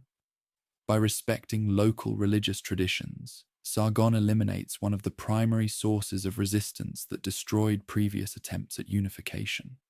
Priests and temple administrators, who might otherwise organize opposition, instead become stakeholders in success, as northern patronage provides resources for religious activities on a scale that local rulers could never support. The cultural consequences of this policy prove even more significant than the immediate benefits. For the first time, the diverse populations of the Near East begin to participate in a common culture that transcends traditional ethnic and linguistic boundaries. Northern dialects become the language of international diplomacy and commercial correspondence, while Southern script retains its role as the sacred language of religious and scholarly literature. This bilingual literary culture produces innovations that neither tradition could achieve independently. Northern poets adapt Southern mythological themes to express their own cultural values, while traditional scribes incorporate Northern vocabulary and grammatical structures that expand the expressive possibilities of their ancient language. The result is a literary renaissance that produces some of the finest works in both traditions. The successes that make this cultural flowering possible continue throughout Sargon's long reign. Egyptian records mention northern expeditions that reach the eastern Mediterranean, while archaeological evidence suggests trade relationships that extend into the Indus Valley and possibly beyond. The empire that emerges from these conquests encompasses territory larger than any previous state, and establishes precedents that will influence organization for millennia. Yet even as achievements reach their zenith, structural problems emerge that will ultimately prove fatal to northern dominance. The very scope of territorial control creates administrative burdens that strain the capabilities of ancient governmental systems. Provincial rebellions become increasingly frequent as local populations discover that benefits cannot compensate for the loss of traditional autonomy. Most ominously, the tactical advantages that originally enabled conquest gradually diffuse to potential enemies who adapt innovations while retaining their own traditions. The reign of Sargon's grandson, Naram-Sin, illustrates both the possibilities and dangers inherent in power carried to its logical extreme. Unlike his predecessors who maintained the fiction of ruling through divine appointment, Naram-Sin declares himself an actual god, demanding worship alongside traditional deities and constructing temples dedicated to his own cult. This deification represents the culmination of ideology that gradually transforms successful rulers into divine beings whose command transcends traditional limitations. Naram-Sin's inscriptions describe campaigns conducted not merely for territorial gain or commercial advantage, but for cosmic purposes that involve the fundamental structure of universal order. Yet these grandiose claims prove impossible to sustain when faced with defeats that reveal the mortal limitations of supposedly divine rulers. The invasion of the Gutians, mountain peoples from the Zagros, whose methods prove superior to established forces, destroys the illusion of invincibility, while demonstrating that even gods can die when pierced by enemy spears. The collapse unfolds with the same dramatic speed that characterized its creation. Within a generation of Naram-Sin's death, central command disintegrates as provincial governors declare independence, tributary relationships dissolve, and trade networks fragment into competing spheres of influence. The Gutians established dominance over much of Mesopotamia, though their rule proves even more unstable than the system they destroyed. Yet the destruction of northern power does not eliminate the cultural and technological innovations that expansion has spread throughout the Near East. Cuneiform writing continues to serve as the medium for international correspondence, long after the scribes who developed its diplomatic applications have vanished into historical obscurity. Artistic motifs and architectural techniques pioneered during this period influenced construction projects in regions that never directly experienced northern rule. Most significantly, the concept of universal empire survives the collapse of its first successful embodiment, inspiring future rulers who dream of recreating these achievements while avoiding the mistakes that led to destruction. The memory of unified rule becomes an ideal that will motivate conquerors throughout subsequent history, from the Neo-Assyrian emperors who will reunify Mesopotamia 7 centuries later, to Alexander the Great's vision of a world empire that synthesizes Greek and Oriental traditions. For the Southerners themselves, this period represents both catastrophe and opportunity. The destruction of their independence eliminates the city-state system that has defined their civilization since its origins. Yet northern patronage also supports cultural achievements that surpass anything accomplished during the period of fragmentation. The synthesis of southern learning with northern innovation produces intellectual and artistic works that represent the highest expression of Mesopotamian civilization. As the third millennium draws to a close amid the chaos of collapse and barbarian invasion, the future of ancient culture hangs in the balance. Can a people who have lost their independence maintain their cultural identity? Will the institutions and traditions that created the world's first civilization survive the challenges of foreign rule and social upheaval? The answers to these questions await the emergence of new leaders who must balance innovation with tradition, territorial ambition with local loyalty, cultural continuity with historical adaptation. The age of city-states has ended forever, destroyed by forces that its own innovations made possible. The age of empires has begun, bringing possibilities and dangers that will test the resilience of every achievement that Mesopotamian civilization has accomplished. In this transformed world, survival requires not merely strength or economic prosperity, but the ability to adapt ancient wisdom to unprecedented circumstances, while preserving the essential values that make civilization worth defending. The revolution is complete. Now comes the far more difficult task of learning to live with its consequences. In the shadow of Ur's ancient ziggurat, Ur-Namma kneels before the moon, god Nana, as dawn breaks over a world transformed by chaos. The year is 2112 BC, and the proud descendant of fishermen and date farmers prepares to accept a crown that will restore glory to a civilization that seemed destined for extinction. Around him, the remnants of Sumer's greatest cities lie scarred by decades of barbarian occupation, their temples desecrated, their libraries scattered, their people reduced to servitude under foreign masters who speak harsh mountain dialects and worship alien gods. Yet today marks the beginning of resurrection. The Gutian warlords who carved up the corpse of the Northern Empire have grown complacent in their stolen palaces, their tribal feuds creating opportunities that patient observers have been waiting generations to exploit.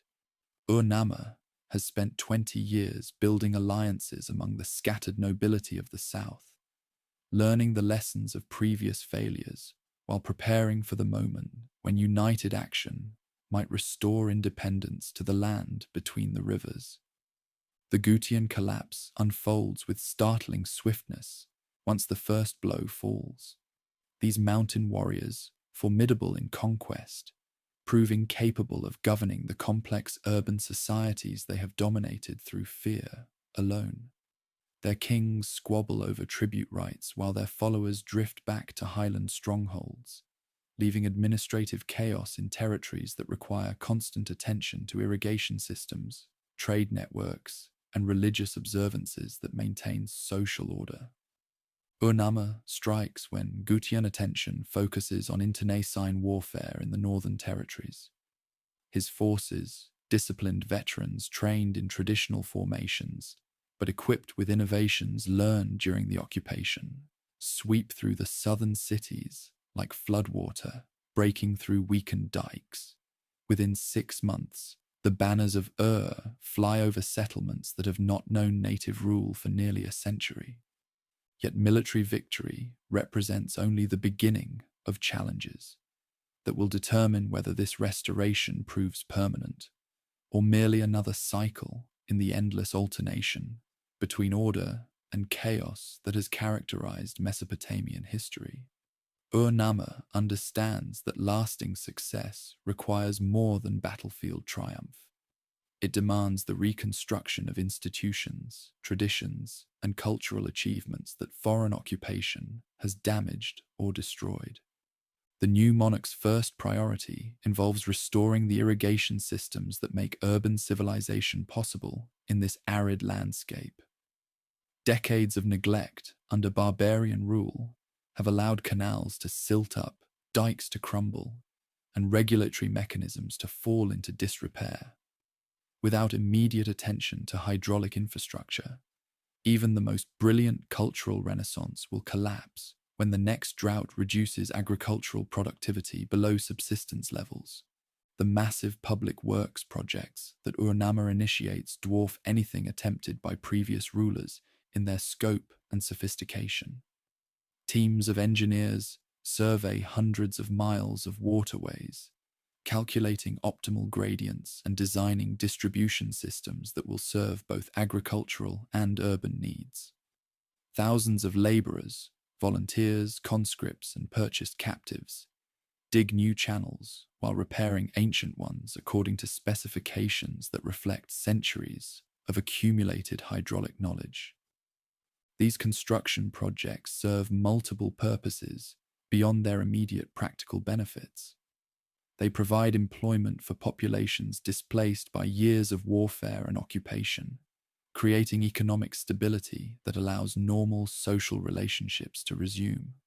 They demonstrate royal commitment to public welfare rather than merely personal aggrandizement, building popular support for the restored dynasty. Most importantly, they establish visible symbols of renewed prosperity that attract merchants, craftsmen, and scholars from throughout the region. The legal reforms that accompany physical reconstruction prove even more significant for long-term stability. Ur-Namma's law code, carved in stone and displayed in public spaces throughout his kingdom, represents humanity's earliest systematic attempt to establish justice through written statutes rather than arbitrary royal decree. Unlike the crude vengeance systems practiced by barbarian occupiers, these laws distinguish between different categories of offences, while prescribing punishments that reflect both the severity of crimes and the social status of those involved. The code's preamble reveals sophisticated understanding of the relationship between legal order and divine approval. After An and Enlil had turned over the kingship of Ur to Nanna, at that time I, Ur-Namma, son born of Ninsun, for my beloved mother who bore me, in accordance with his true word, did build the temple of Enlil in Nippur. I built the wall of Ur. I restored the ways of the land in equity. This language emphasizes that royal lawgiving serves cosmic purposes rather than merely human convenience. By establishing justice according to divine principles, the monarch ensures that earthly society reflects heavenly order, creating stability that transcends the limitations of individual rulers or particular historical circumstances. The specific provisions of the code reveal remarkable sophistication in their treatment of economic relationships, family obligations, and social hierarchy. Commercial regulations protect both merchants and customers from fraud while establishing standardized procedures for conducting business transactions. Marriage and inheritance laws balance individual rights against family interests, while providing mechanisms for resolving disputes that might otherwise fragment communities. Criminal statutes distinguish between intentional and accidental offences, while recognizing that different social classes merit different treatment under law. Perhaps most remarkably, the code establishes monetary compensation rather than physical retribution as the preferred remedy for most offences. Unlike the eye for an eye principle that will characterize later legal systems, Urnama's statutes emphasize restoration over revenge, recognizing that community welfare benefits more from restitution than from additional violence that merely perpetuates cycles of conflict. These legal innovations prove particularly important for governing the multi-ethnic population that characterizes the Third Society. Decades of foreign occupation have created complex relationships between native populations, assimilated barbarians, imported slaves, and immigrant communities attracted by economic opportunities. Traditional tribal justice systems cannot handle disputes that cross ethnic boundaries, while royal arbitrary decisions create precedents that may prove impossible to sustain consistently. Written law codes provide solutions that transcend cultural differences while maintaining enough flexibility to adapt to local circumstances. Provincial administrators can resolve disputes according to established principles rather than personal preference, creating predictable legal environments that encourage commercial investment and population settlement. Appeals to higher courts ensure that local prejudices cannot completely override royal intentions, while acknowledging regional variations in custom and practice. The administrative system that implements these legal reforms represents perhaps Urnama's most enduring innovation. Rather than relying on traditional noble families, whose loyalty may prove unreliable, the restored monarchy creates a professional bureaucracy recruited through examination systems that test competence rather than inherited status. These officials receive training in law, mathematics, record-keeping, and religious observance that prepares them for responsibilities that span both secular and sacred domains. The educational institutions that produce this administrative elite undergo complete reconstruction during the early years of restoration. Scribal schools that survived barbarian occupation as underground institutions emerged to establish curricula that combine traditional learning with practical skills needed for governing complex societies. Students master not only the classical texts that preserve ancient wisdom, but also contemporary techniques for surveying land, calculating taxes, managing warehouses, and conducting diplomatic correspondence. This educational renaissance produces literary and scholarly achievements that surpass even the greatest accomplishments of earlier periods. Scribes working in palace and temple scriptoria collect, edit, and preserve texts that might otherwise vanish into historical obscurity. Their efforts create standardized versions of ancient myths, hymns, and epic poems that establish canonical forms for literary works that will influence writing throughout the ancient world. The Epic of Gilgamesh receives its classic formulation during this period, as editors weave together various regional traditions into a unified narrative that explores universal themes through distinctly Mesopotamian cultural perspectives. Similarly, creation myths, flood stories, and divine genealogies achieve the forms in which they will be transmitted to later civilizations, carrying forward theological and philosophical insights that represent the mature expression of humanity's earliest systematic religious thinking. Yet the the Renaissance extends far beyond literary preservation to include original compositions that address contemporary concerns through traditional literary forms. Court poets produce works that celebrate royal achievements while also examining the moral obligations that accompany political power. Religious writers explore theological questions raised by recent historical experiences, particularly the problem of divine justice in a world where foreign barbarians can temporarily triumph over civilized peoples who maintain proper relationships with traditional deities. The architectural projects that symbolize this cultural flowering surpass previous achievements in both scale and sophistication. Ur-Namma's ziggurat at Ur, rising over 60 meters above the surrounding plain, becomes the largest religious structure yet constructed in Mesopotamia. Its staged terraces, connected by ceremonial staircases and decorated with elaborate architectural ornamentation, create a visual symbol of restored glory that can be seen for miles across the delta landscape. Construction of this massive monument requires organizational capabilities that demonstrate the administrative sophistication of the restored state. Engineers coordinate the work of thousands of laborers while managing supply chains that bring materials from quarries hundreds of miles away. Architects design structural systems capable of supporting enormous weight while creating interior spaces suitable for religious ceremonies that involve hundreds of participants. Artists develop decorative programs that communicate theological messages through visual imagery, comprehensible to both literate and illiterate audiences. The economic foundation that supports these cultural achievements rests on commercial innovations that surpass anything attempted by previous governments. Third administrators create the world's first systematic approach to state-controlled economic planning, with central authorities coordinating production, distribution, and consumption across the entire kingdom.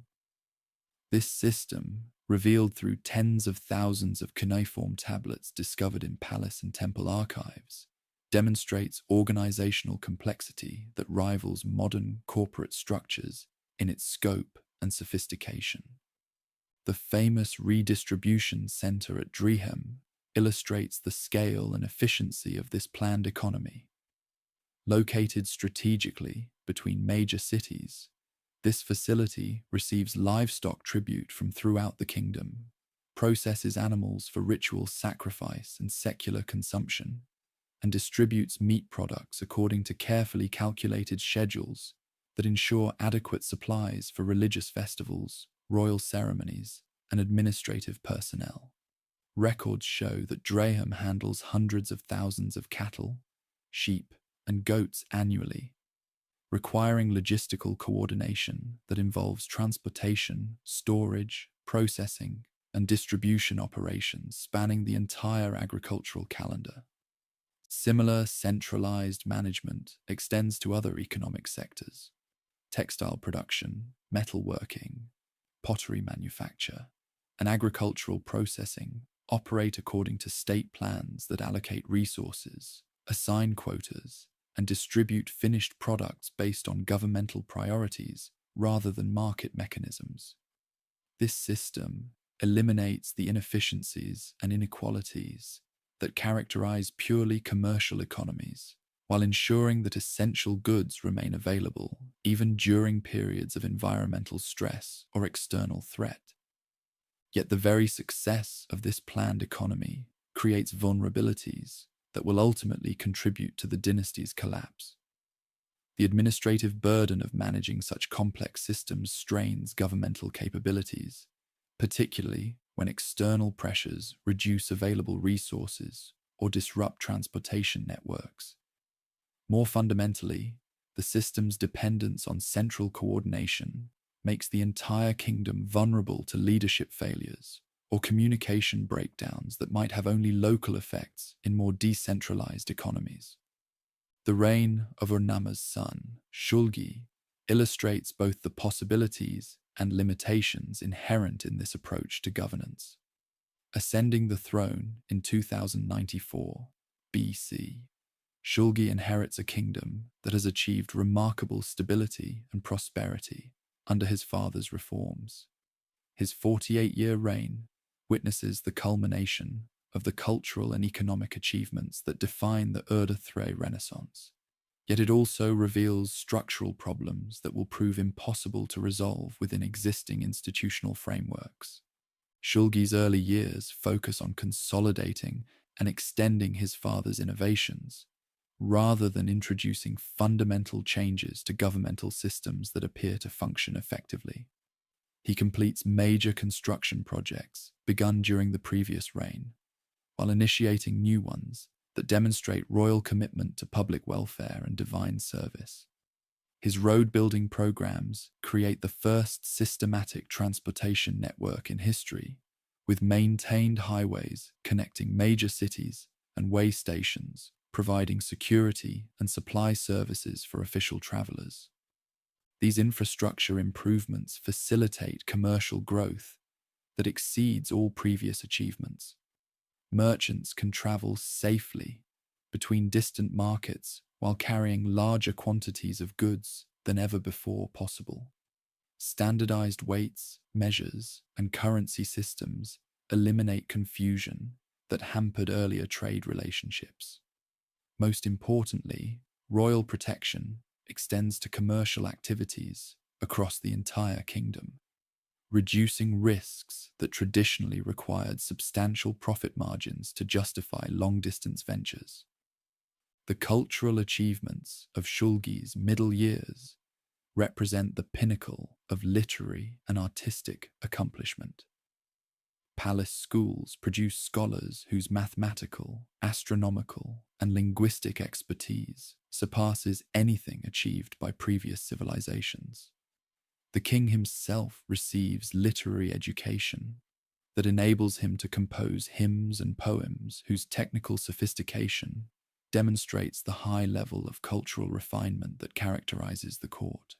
These royal compositions, celebrating both personal achievements and cosmic themes, establish precedents for ruler poets that will influence literary traditions throughout the ancient world. Yet the later years of Shulgi's reign reveal growing problems that administrative efficiency cannot resolve. Climate change reduces agricultural productivity throughout the region, straining resource allocation systems that depend on predictable surpluses. Population growth outpaces economic expansion, creating social tensions that challenge traditional mechanisms for maintaining order. Most ominously, external pressures increase as nomadic peoples displaced by environmental changes begin migrating toward Mesopotamian territories that offer greater security and prosperity. The Amorite invasions that eventually destroy the Ur III state begin as gradual infiltration rather than dramatic conquest. These Semitic nomads, driven from traditional grazing areas by drought and competing tribal pressures, initially seek employment as mercenaries, laborers, and trading partners rather than territorial control. Their assimilation into existing social structures proceeds peacefully enough that royal administrators view them as assets rather than threats. Yet demographic change gradually alters the ethnic and cultural composition of the kingdom in ways that undermine traditional institutions. Amorite settlers bring different languages, religious practices, and social customs that challenge the homogeneity essential for centralized administration. Their tribal loyalties compete with royal allegiance, creating alternative centers of authority that fragment the unified command structure on which the planned economy depends. The death of Shulgi in 2047 BC marks the beginning of accelerated decline, as his successors prove incapable of adapting governmental systems to changing circumstances. Amar-Sin and Shu-Sin attempt to maintain traditional policies, despite clear evidence that external conditions require fundamental innovations. Their rigid adherence to established procedures reflects both conservative institutional culture and genuine uncertainty about alternatives that might preserve essential achievements while adapting to new realities. The final collapse comes with devastating swiftness during the reign of Ibbi-Sin, as multiple crises converge to overwhelm administrative capabilities that have functioned effectively for over a century. Amorite pressure intensifies beyond the kingdom's capacity to absorb or resist, while Elamite invasions from the east exploit internal divisions that foreign occupation has created. Environmental degradation compounds these political challenges, as soil salinization reduces agricultural productivity in core territories that must support both traditional populations and recent immigrants. The fall of Ur in 2004 BC represents more than mere political transition. It marks the end of the last period of native rule that Sumer will ever experience. The lament literature that commemorates this catastrophe expresses grief that transcends immediate political concerns to encompass the destruction of cultural achievements that will never be fully restored. The lament for Ur captures the magnitude of loss in language that resonates across millennia. O my city attacked without cause. O my city attacked and destroyed. O my city that exists no more. The day that came to be for my city, that day of storm, destructive of all things. That day that came to be for me, that day when my city was destroyed. Yet even as political independence vanishes forever, the cultural legacy of the Ur III Renaissance ensures that essential elements of the civilization will survive under foreign rule. The legal codes, literary works, architectural techniques, and administrative methods developed during this final flowering influence subsequent developments throughout Mesopotamia and beyond. Future empires will adopt and adapt to these innovations, while lacking the cultural context that gave them their original meaning and power. The educational systems that produced the Renaissance's intellectual achievements continue functioning under new rulers who recognize their practical value despite their foreign cultural associations. Scribal schools preserve and transmit textual traditions that maintain continuity with the past, while gradually adapting to contemporary needs. This cultural persistence ensures that the wisdom accumulated over 3 millennia of urban civilization will continue shaping human development long after the political structures that created it have vanished into historical memory. Standing in the ruins of Ur's great ziggurat as enemy soldiers systematically loot its treasures, the last priests of Nana perform final rituals that they know will never be repeated. Their prayers acknowledge defeat while also expressing faith that the gods will eventually restore justice to a world temporarily dominated by chaos and barbarism. They cannot know that their civilization's greatest achievements will outlive every empire that conquers it, that the ideas and institutions they have created will influence human development until the end of recorded history. The Sumerian Renaissance has ended, but its legacy has only begun to unfold across the vast expanse of human possibility that stretches ahead into an unknowable future. The final chapter of political independence closes, yet the eternal chapter of cultural influence opens toward horizons that the creators of humanity's first civilization could never have imagined. The acrid smoke of burning archives drifts across Ur's sacred precinct as Kindatu the Elamite surveys his latest conquest. Clay tablets that preserve 3,000 years of accumulated wisdom crackle in the flames, their cuneiform signs dissolving into ash that the desert wind scatters like memories of a dream. The year is 2004 BC, and the last king of the Third Dynasty lies dead in his palace, his dreams of restoration extinguished along with the independence of the people who gave civilization to the world. Yet even as foreign boots trample the courtyards where Ur-Namma once proclaimed his law code, the seeds of transformation are already sprouting in territories that seem too remote to matter. Along the middle Euphrates, in towns whose names mean nothing to Elamite conquerors, Amorite chieftains are learning to govern settled populations rather than merely raid them. These desert nomads, dismissed as barbarians by the sophisticated administrators of fallen carry within their tribal memories the organizational skills and adaptive intelligence that will reshape civilization according to new patterns. The collapse of native rule unfolds through environmental catastrophe as much as foreign invasion.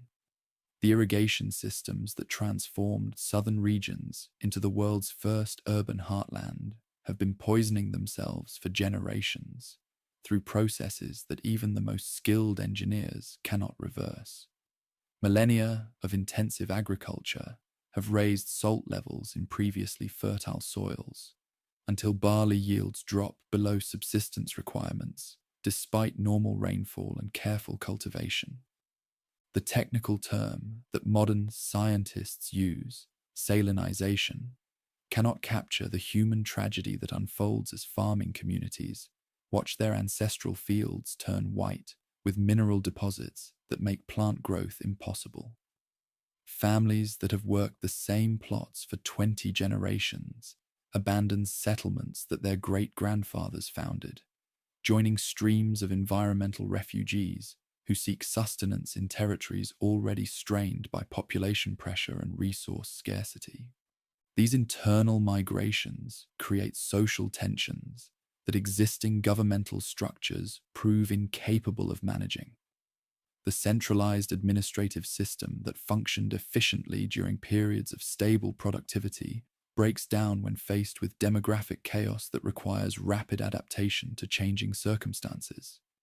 Bureaucrats trained to allocate predetermined quotas among established communities cannot devise solutions for problems that exceed all previous experience and conventional expertise. The Amorite infiltration that earlier generations absorbed without serious disruption accelerates into mass migration as environmental degradation in Syria and the Arabian Peninsula forces entire tribal confederations to seek new territories. Unlike previous nomadic incursions that involved relatively small groups seeking temporary grazing rights, this movement includes whole peoples who intend permanent settlement in regions that offer better prospects for survival and prosperity. The social transformation that results cannot be contained within traditional categories of conquest and resistance. Many Amorite groups arrive not as invaders, but as allies, mercenaries, and trading partners whose services existing rulers desperately need. Their mobility and military skills prove invaluable for defending settled territories against other nomadic groups, while their commercial networks provide access to resources that traditional supply systems can no longer guarantee. Gradually, almost imperceptibly, the ethnic composition of society shifts until Amorite names appear regularly in administrative records, religious personnel lists, and commercial documents. These newcomers adapt to urban life with remarkable speed, learning cuneiform writing, adopting local religious practices, and intermarrying with established families in ways that create hybrid traditions, combining nomadic and sedentary elements. Yet adaptation flows in both directions as settled populations discover that Amorite social organization offers advantages that traditional institutions cannot provide. Tribal kinship networks prove more flexible than bureaucratic hierarchies when dealing with unprecedented challenges. Oral legal traditions adapt more readily to changing circumstances than written codes that reflect historical conditions rather than contemporary needs. Most importantly, nomadic leadership methods prove more effective at coordinating diverse groups than administrative systems designed for homogeneous populations. The rise of Babylon exemplifies this synthesis at its most successful. Founded as a minor settlement on the Euphrates sometime during the Thrudi period, the town achieves prominence only when Amorite rulers recognize its strategic potential as a center for controlling trade routes between northern and southern regions. Under Sumu Abum, the first of the Amorite dynasty that will dominate the area for 3 centuries, Babylon begins its transformation from provincial outpost to imperial capital. The early Babylonian kings pursue territorial expansion through methods that combine traditional administrative techniques with nomadic military innovations. Their armies include both disciplined infantry formations inherited from earlier periods and mobile cavalry units that reflect pastoral military traditions. Their governments employ both written law codes and oral customary practices, both centralized bureaucracies and decentralized tribal authorities. This hybrid approach proves remarkably effective at managing the ethnic and religious diversity that characterizes the post-city-state era. Rather than attempting to impose uniform standards on diverse populations, Babylonian administration accommodates local variations while maintaining overall coordination through flexible institutional arrangements. The result is a political system that achieves stability through adaptation rather than rigid control. The economic policies that emerge from this synthesis demonstrate sophisticated understanding of commercial relationships that span both sedentary and nomadic societies. Babylonian merchants established trading networks that extend from Egyptian markets to Central Asian sources, utilizing both urban commercial techniques and nomadic transportation capabilities. Their contracts reveal legal sophistication that protects participants while accommodating the practical requirements of long-distance trade across diverse territories. Yet the most significant innovation involves language policy that reflects the changed linguistic landscape of the region. While maintaining the ancient tongue as the sacred language of religious and scholarly literature, Babylonian administration conducts daily business in Akkadian dialects that have evolved through contact with Amorite languages. This bilingual approach preserves intellectual continuity with the past, while acknowledging demographic realities that make linguistic adaptation necessary for effective governance. The legal achievements that crown this synthesis receive their classic expression in the Code of Hammurabi, promulgated around 1750 BC, after nearly 2 centuries of institutional experimentation. This comprehensive law code represents the culmination of legal development, incorporating ancient precedents, northern innovations, and Amorite customary practices into a unified system that addresses the practical needs of a multi-ethnic society. The code's prologue reveals sophisticated understanding of the relationship between law and social order. When Marduk commanded me to provide just ways for the people of the land and to make them have good governance, I set forth truth and justice throughout the land and promoted the welfare of the people. This language emphasizes that royal law-giving serves divine purposes, while also acknowledging practical obligations to ensure that legal systems actually improve human welfare, rather than merely preserving traditional privileges. The specific provisions demonstrate remarkable attention to commercial relationships, family obligations, property rights, and criminal justice that reflect centuries of legal evolution. Commercial regulations protect both merchants and customers, while establishing procedures for resolving disputes that arise from long-distance trade involving multiple legal jurisdictions. Family law balances individual rights against kinship obligations, while providing mechanisms for adapting to changing social circumstances. Property regulations protect private ownership, while acknowledging community interests that require periodic redistribution of resources. Perhaps most significantly, the code establishes graduated punishments that reflect both the severity of offenses and the social status of those involved, creating a legal hierarchy that mirrors the complex social stratification of Babylonian society. Unlike earlier systems that applied uniform penalties regardless of social context, Hammurabi's code recognizes that effective justice must account for the different roles and responsibilities that characterize hierarchical societies. These legal innovations influence judicial systems throughout the ancient world, providing models for later law codes that will govern Greek city-states, Roman territories, and medieval European kingdoms. The principle that written law should reflect moral principles rather than merely royal preferences becomes a foundation for legal thinking that persists until the present day. Yet even as Babylonian civilization achieves its greatest institutional successes, the underlying demographic and environmental trends that destroyed independence continue operating with inexorable logic. The agricultural foundation of prosperity proves incapable of supporting the population densities that urban civilization requires, without creating ecological damage that ultimately undermines the entire system.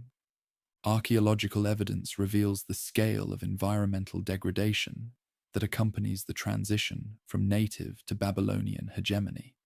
Settlement patterns shift northward as southern territories become increasingly difficult to cultivate, despite massive investments in irrigation technology and soil restoration projects. Urban populations decline dramatically in traditionally prosperous regions, while new centers emerge in areas that offer better agricultural prospects. These environmental challenges intersect with continuing nomadic pressures to create security problems that strain the military and administrative capabilities of settled governments. The Kassite invasions that begin during Hammurabi's later years represent a new phase of nomadic expansion, involving peoples whose military technologies and organizational methods surpass those of previous tribal confederations. Unlike earlier nomadic groups that sought incorporation into existing societies, the Kassites pursue territorial conquest that aims at replacing established governments with tribal authorities, responsible primarily to kinship groups rather than territorial populations.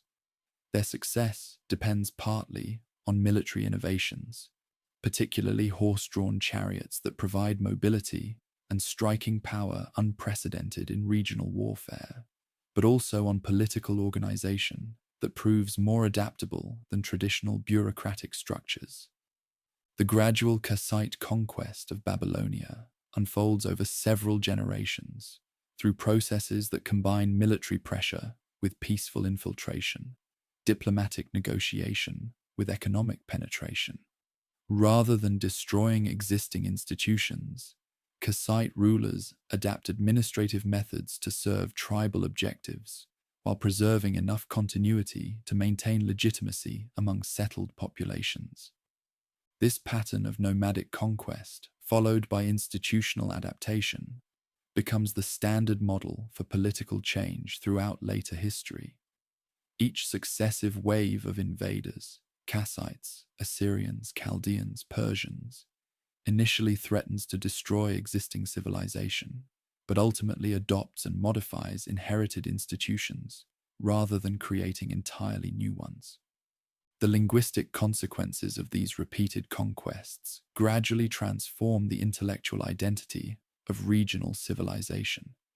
The ancient tongue disappears as a spoken language sometime during the early second millennium, surviving only as the sacred script of religious and scholarly literature. Akkadian evolves through contact with successive waves of Semitic and Indo-European languages, until it becomes increasingly distant from its classical forms. New languages, Aramaic, Persian, Greek, eventually replace older ones as the media of daily communication and commercial correspondence. Yet intellectual persistence proves stronger than political continuity, as traditions established during the earliest period continue influencing human development long after their original social contexts have vanished. The Epic of Gilgamesh survives in Akkadian, Hittite, and other translations that carry its themes of friendship, mortality, and meaning. to societies that have no direct connection with ancient urban civilization. Mathematical and astronomical knowledge developed in the first schools provides the foundation for scientific traditions that will eventually influence Greek, Islamic, and European scholars. The sexagesimal number system that divides hours into 60 minutes and circles into 360 degrees preserves mathematical insights in contemporary measurement systems that users employ without awareness of their ancient origins. Legal principles, established in early law codes and refined in Babylonian legislation, influence jurisprudence throughout the ancient world and beyond. The concept that law should reflect moral principles rather than merely royal convenience, that justice requires consistent application of established standards rather than arbitrary personal decisions, that punishment should fit crimes rather than simply demonstrating power. These ideas originate in legal thinking and spread throughout subsequent legal traditions. Religious concepts developed in ancient theology continue shaping human understanding of divine-human relationships long after the gods of the region have been forgotten by all but scholars. The idea that cosmic order requires moral behavior, that earthly events reflect heavenly justice, that human beings bear responsibility for maintaining harmony between divine and mundane realms. These theological insights appear in modified forms throughout later religious traditions. Most profoundly, the urban civilization that the earliest peoples created becomes the dominant model for human social organization, despite the environmental and demographic challenges that destroyed its original manifestation. The concept that large populations can live together peacefully through institutional coordination, that specialized occupations can create prosperity through cooperative exchange, that intellectual achievements can transcend individual lifespans through deliberate preservation and transmission. These civilizational insights survive every political catastrophe and continue guiding human development into the contemporary era. The memory of ancient achievement persists in mythological and literary traditions that celebrate the wisdom and prosperity of early times, while acknowledging that such achievements remain vulnerable to forces beyond human control. The biblical account of the Tower of Babel, with its themes of technological ambition and divine judgment, reflects folk memories of ziggurat construction and urban civilization that seem to challenge the natural order itself. Similarly, flood narratives that appear in diverse traditions preserve memories of environmental catastrophes that periodically devastated societies, while also expressing faith that human ingenuity and divine mercy can ensure survival even when faced with seemingly insurmountable challenges. These stories carry forward practical wisdom about adaptation and resilience that remains relevant for contemporary societies facing their own environmental and demographic pressures. As the second millennium BC progresses and new empires arise to claim dominion over these territories, the direct succession from earliest civilization becomes increasingly difficult to trace through political and administrative continuities.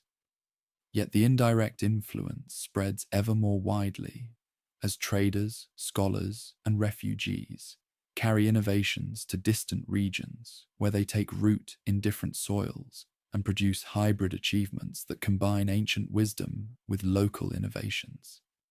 The Phoenician merchants who established trading networks throughout the Mediterranean carry alphabetic writing systems derived ultimately from cuneiform. The Hebrew scribes who compile their people's sacred traditions incorporate literary themes and theological concepts that originated in the earliest religious thinking.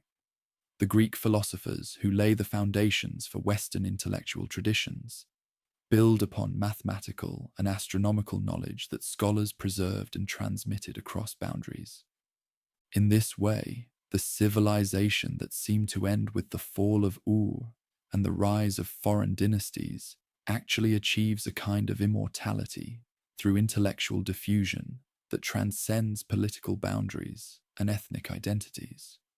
The ideas and institutions that the first urbanites created continue evolving through contact with new environments and different human experiences, generating innovations that their original creators could never have anticipated, while preserving essential insights that remain valid across vast expanses of time and social change. Standing in the ruins of Babylon as yet another conquering army claims dominion over the land between the rivers, a thoughtful observer might recognize that endings and beginnings interweave in patterns too complex for simple historical narrative. The civilization that began in the marshes of the south has died and been reborn so many times that death and resurrection seem to be its essential characteristics rather than mere historical accidents. Perhaps this is the deepest wisdom that early experience offers to later ages, that human achievements worthy of preservation will survive the destruction of the particular forms through which they first find expression, that social evolution operates according to principles more durable than political power or military conquest, that the ideas and values capable of serving universal human needs will eventually transcend the limitations of their original historical contexts to become permanent elements of human civilization itself. The first urbanites are gone forever, yet everything they accomplished of lasting value remains eternally present in the ongoing human adventure of creating meaning and order from the chaos of natural existence. Their story ends where all true stories must, not with conclusion, but with transformation, not with death, but with continuing life that honors the past while embracing an unknowable but hopeful future. In the dusty archive chambers beneath Ashurbanipal's palace at Nineveh, scribes labor by lamplight to preserve treasures more precious than gold or lapis lazuli. The year is 650 BC, and the last great Assyrian king has commanded his scholars to gather the wisdom of ages from every corner of his empire. Clay tablets bearing cuneiform signs flow into the royal library like tributaries feeding a mighty river. Epic poems from Babylon, astronomical observations from Uruk, mathematical treatises from Nippur, medical texts from Sippar. Among these countless documents lie the literary masterpieces that a vanished people created 2 millennia earlier in the marshlands where civilization initially took root. The Epic of Gilgamesh, the descent of Inanna, the creation myths that explained how gods shaped the world from primordial chaos, all preserved in careful copies that will carry forward the spiritual and intellectual achievements of humanity's earliest society, long after the last person who could speak their language has returned to dust. The Assyrian scribes who catalogue these texts cannot know they are creating the world's inaugural Great Library, an institution that will inspire similar projects from Alexandria to Baghdad, from medieval monasteries to modern universities. They only understand that their sovereign has commanded them to gather all knowledge, and they obey with the thoroughness that has made Assyrian administration the most efficient the world has yet seen. When Nineveh falls to Babylonian and Median forces in 612 BC, the flames that consume Ashurbanipal's palace bake the clay tablets in his library to ceramic hardness, inadvertently ensuring their survival for modern archaeologists who will rediscover them 25 centuries later. In this accidental preservation lies a perfect symbol of how ideas outlive the civilizations that create them, finding new life in contexts their original authors could never have imagined. The cuneiform writing system that makes this preservation possible represents perhaps the most enduring innovation that emerged from the Mesopotamian experiment in settled living. From its humble origins as an accounting method for temple granaries, the wedge-shaped script evolves into a flexible medium capable of recording everything from royal correspondence to love poetry, from mathematical calculations to philosophical speculation. The spread of cuneiform throughout the ancient Near East creates the world's initial international system of written communication. Diplomatic archives from sites as distant as Amarna in Egypt and Kanesh in Anatolia reveal correspondence conducted in Akkadian script that derives ultimately from these southern innovations. Kings who speak mutually incomprehensible languages exchange treaties written in characters so that temple administrators developed to record barley rations and livestock inventories. This linguistic legacy extends far beyond the script itself to influence the development of alphabetic writing systems that will eventually replace cuneiform throughout most of the ancient world. The Phoenician merchants who create the ancestors of modern alphabets draw inspiration from simplified cuneiform signs, while Hebrew scribes adapt Mesopotamian literary techniques to record their own people's sacred traditions. Even Greek poetry shows structural influences that can be traced back to ancient hymns and epic compositions. The mathematical achievements that early schools pioneered continue shaping understanding of numerical relationships in ways that remain visible in contemporary measurement systems. The sexagesimal notation that divides circles into 360 degrees and hours into 60 minutes preserves computational methods that Mesopotamian mathematicians developed over 4 millennia ago. Modern trigonometry, astronomy, and navigation still rely on angular measurements that reflect these mathematical insights. The positional notation system that makes complex calculations possible emerges from experiments with place value arithmetic. Their tablets reveal sophisticated understanding of quadratic equations, geometric progressions, and algebraic relationships that anticipate mathematical discoveries attributed to much later civilizations. The Pythagorean theorem, often considered a Greek innovation, appears in mathematical exercises centuries before Pythagoras was born. These mathematical traditions influence scientific development throughout the ancient world and beyond. Babylonian astronomers, building on southern foundations, create observational records that Greek scientists will later use to develop theoretical models of planetary motion. Islamic mathematicians preserve and extend Mesopotamian computational techniques that European scholars will rediscover during the Renaissance. Even today, the precise astronomical observations recorded on clay tablets provide data that helps modern scientists understand long-term climate patterns in celestial mechanics. The legal innovations that began with Ur-Namma's code and reached mature expression in Hammurabi's legislation establish principles that continue governing societies despite countless political transformations.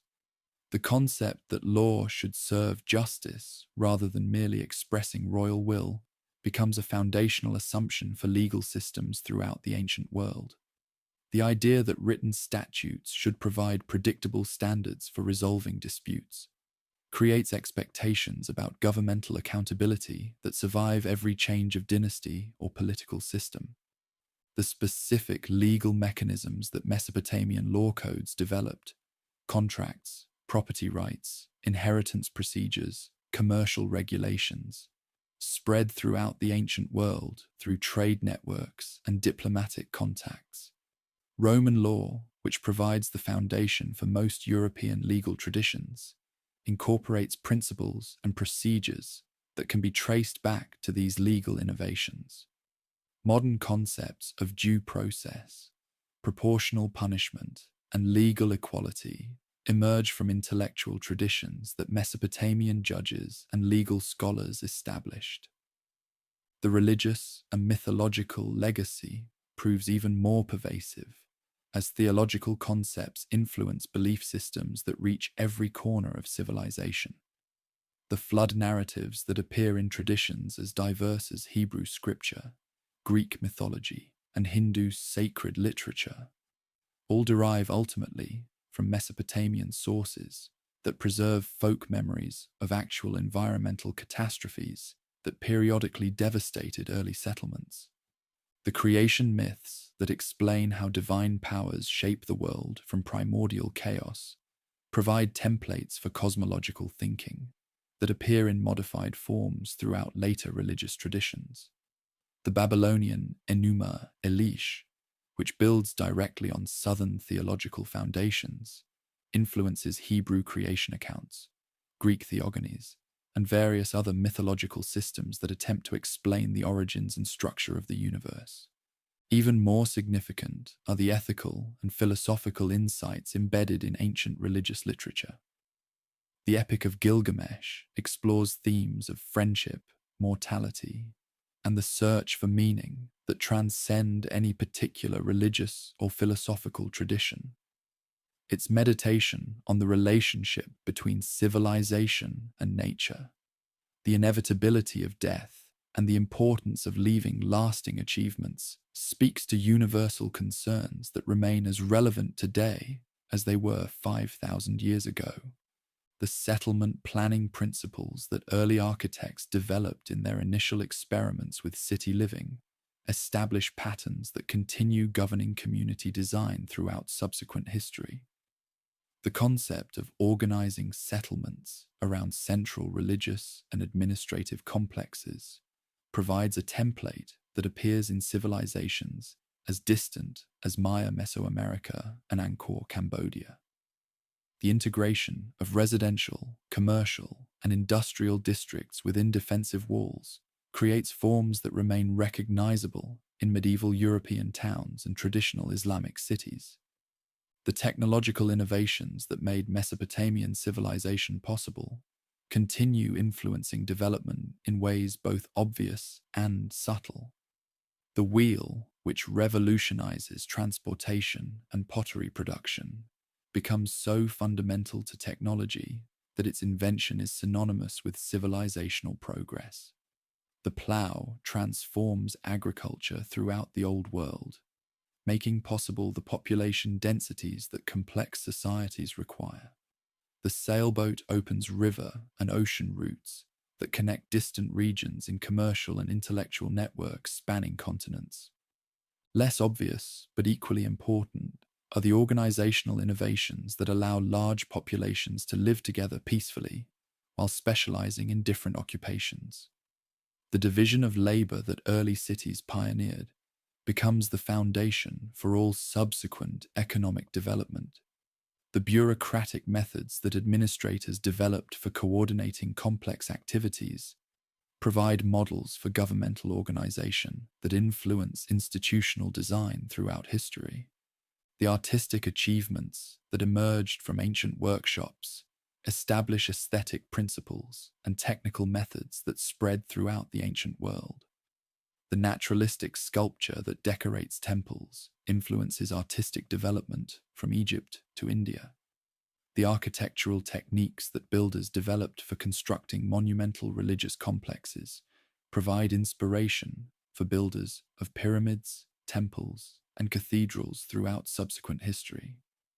The narrative techniques that poets developed for epic literature create storytelling methods that appear in modified forms throughout world literature.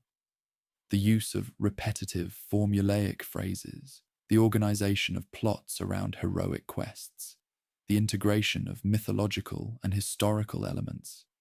These literary innovations establish patterns that influence storytelling from Homer to contemporary fiction. Perhaps most profoundly, the Mesopotamian experiment demonstrates that people can create forms of social organization that transcend the kinship groups and tribal affiliations that characterize most of ancient history. The possibility of living peacefully with strangers, of cooperating with people who speak different languages or worship different gods, of creating institutions that serve common interests rather than merely family or clan loyalties.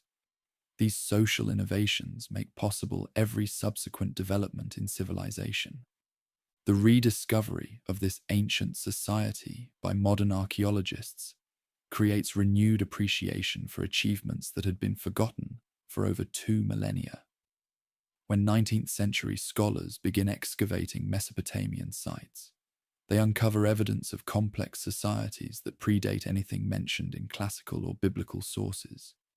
The decipherment of cuneiform script reveals literary masterpieces that rival anything produced by later civilizations, while astronomical and mathematical texts demonstrate scientific sophistication that exceeds medieval European achievements.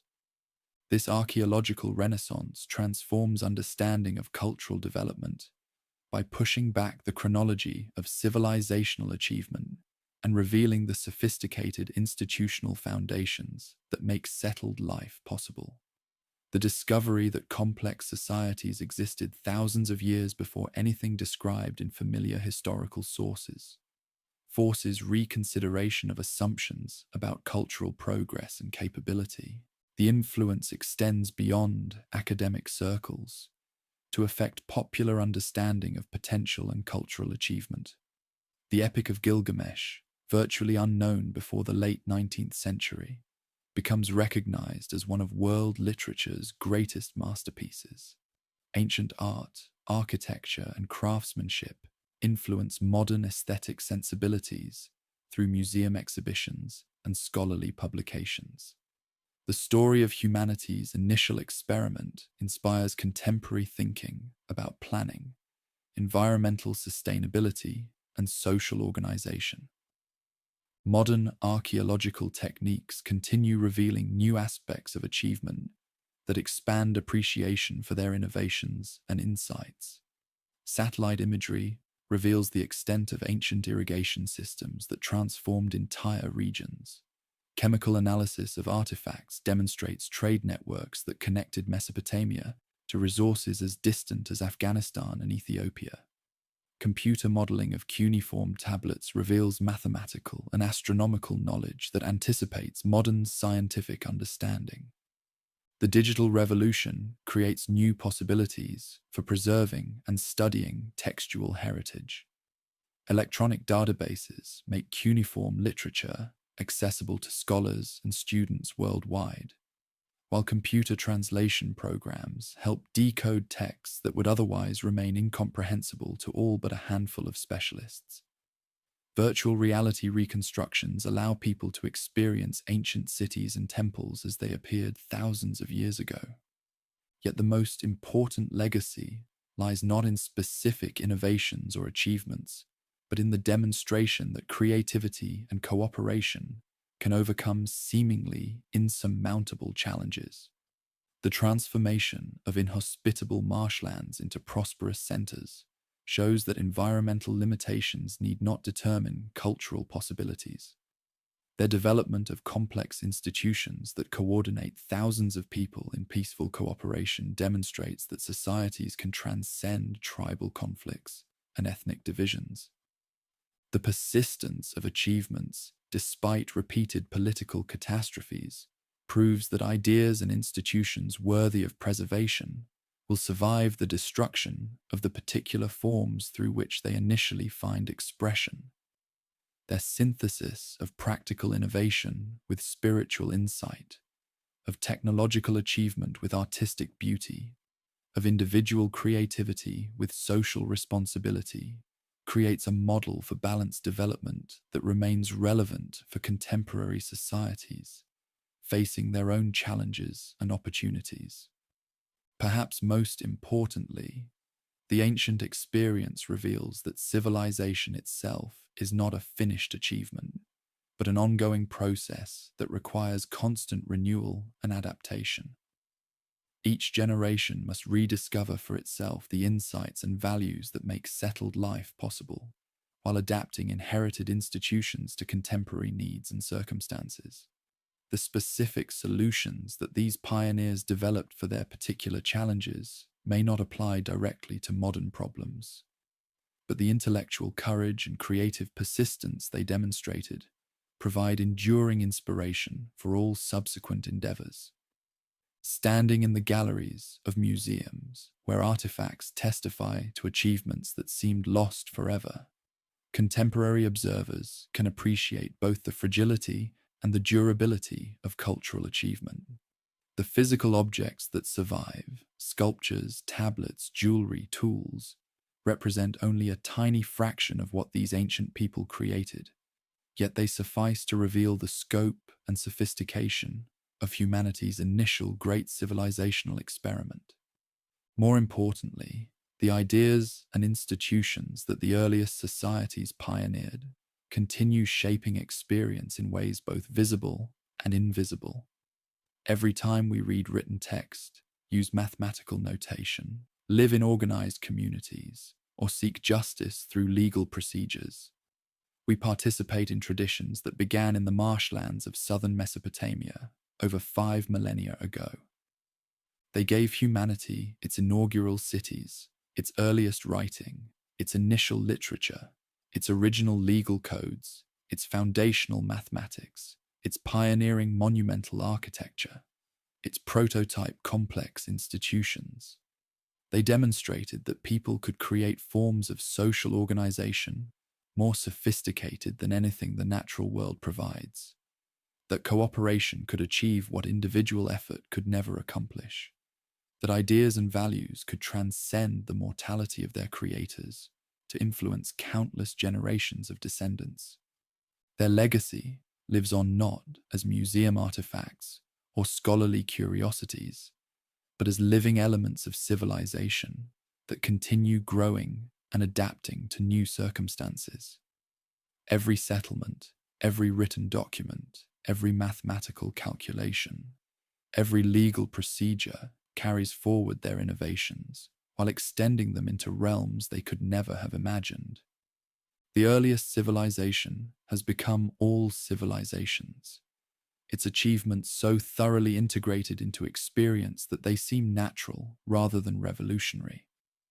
Yet they remain revolutionary in their demonstration of potential, their affirmation that creativity and cooperation can transform any environment, overcome any obstacle, and create meaning and beauty from the raw materials of existence itself. In the end, their greatest gift to humanity may be simply the proof that such gifts are possible, that ordinary people facing extraordinary challenges can create extraordinary solutions that benefit not only themselves, but countless generations of successors they will never meet. Their story continues wherever people gather in communities, seek knowledge, create beauty, pursue justice, or dream of better futures for their children and their children's children. The cradle of civilization has become the foundation of possibility itself.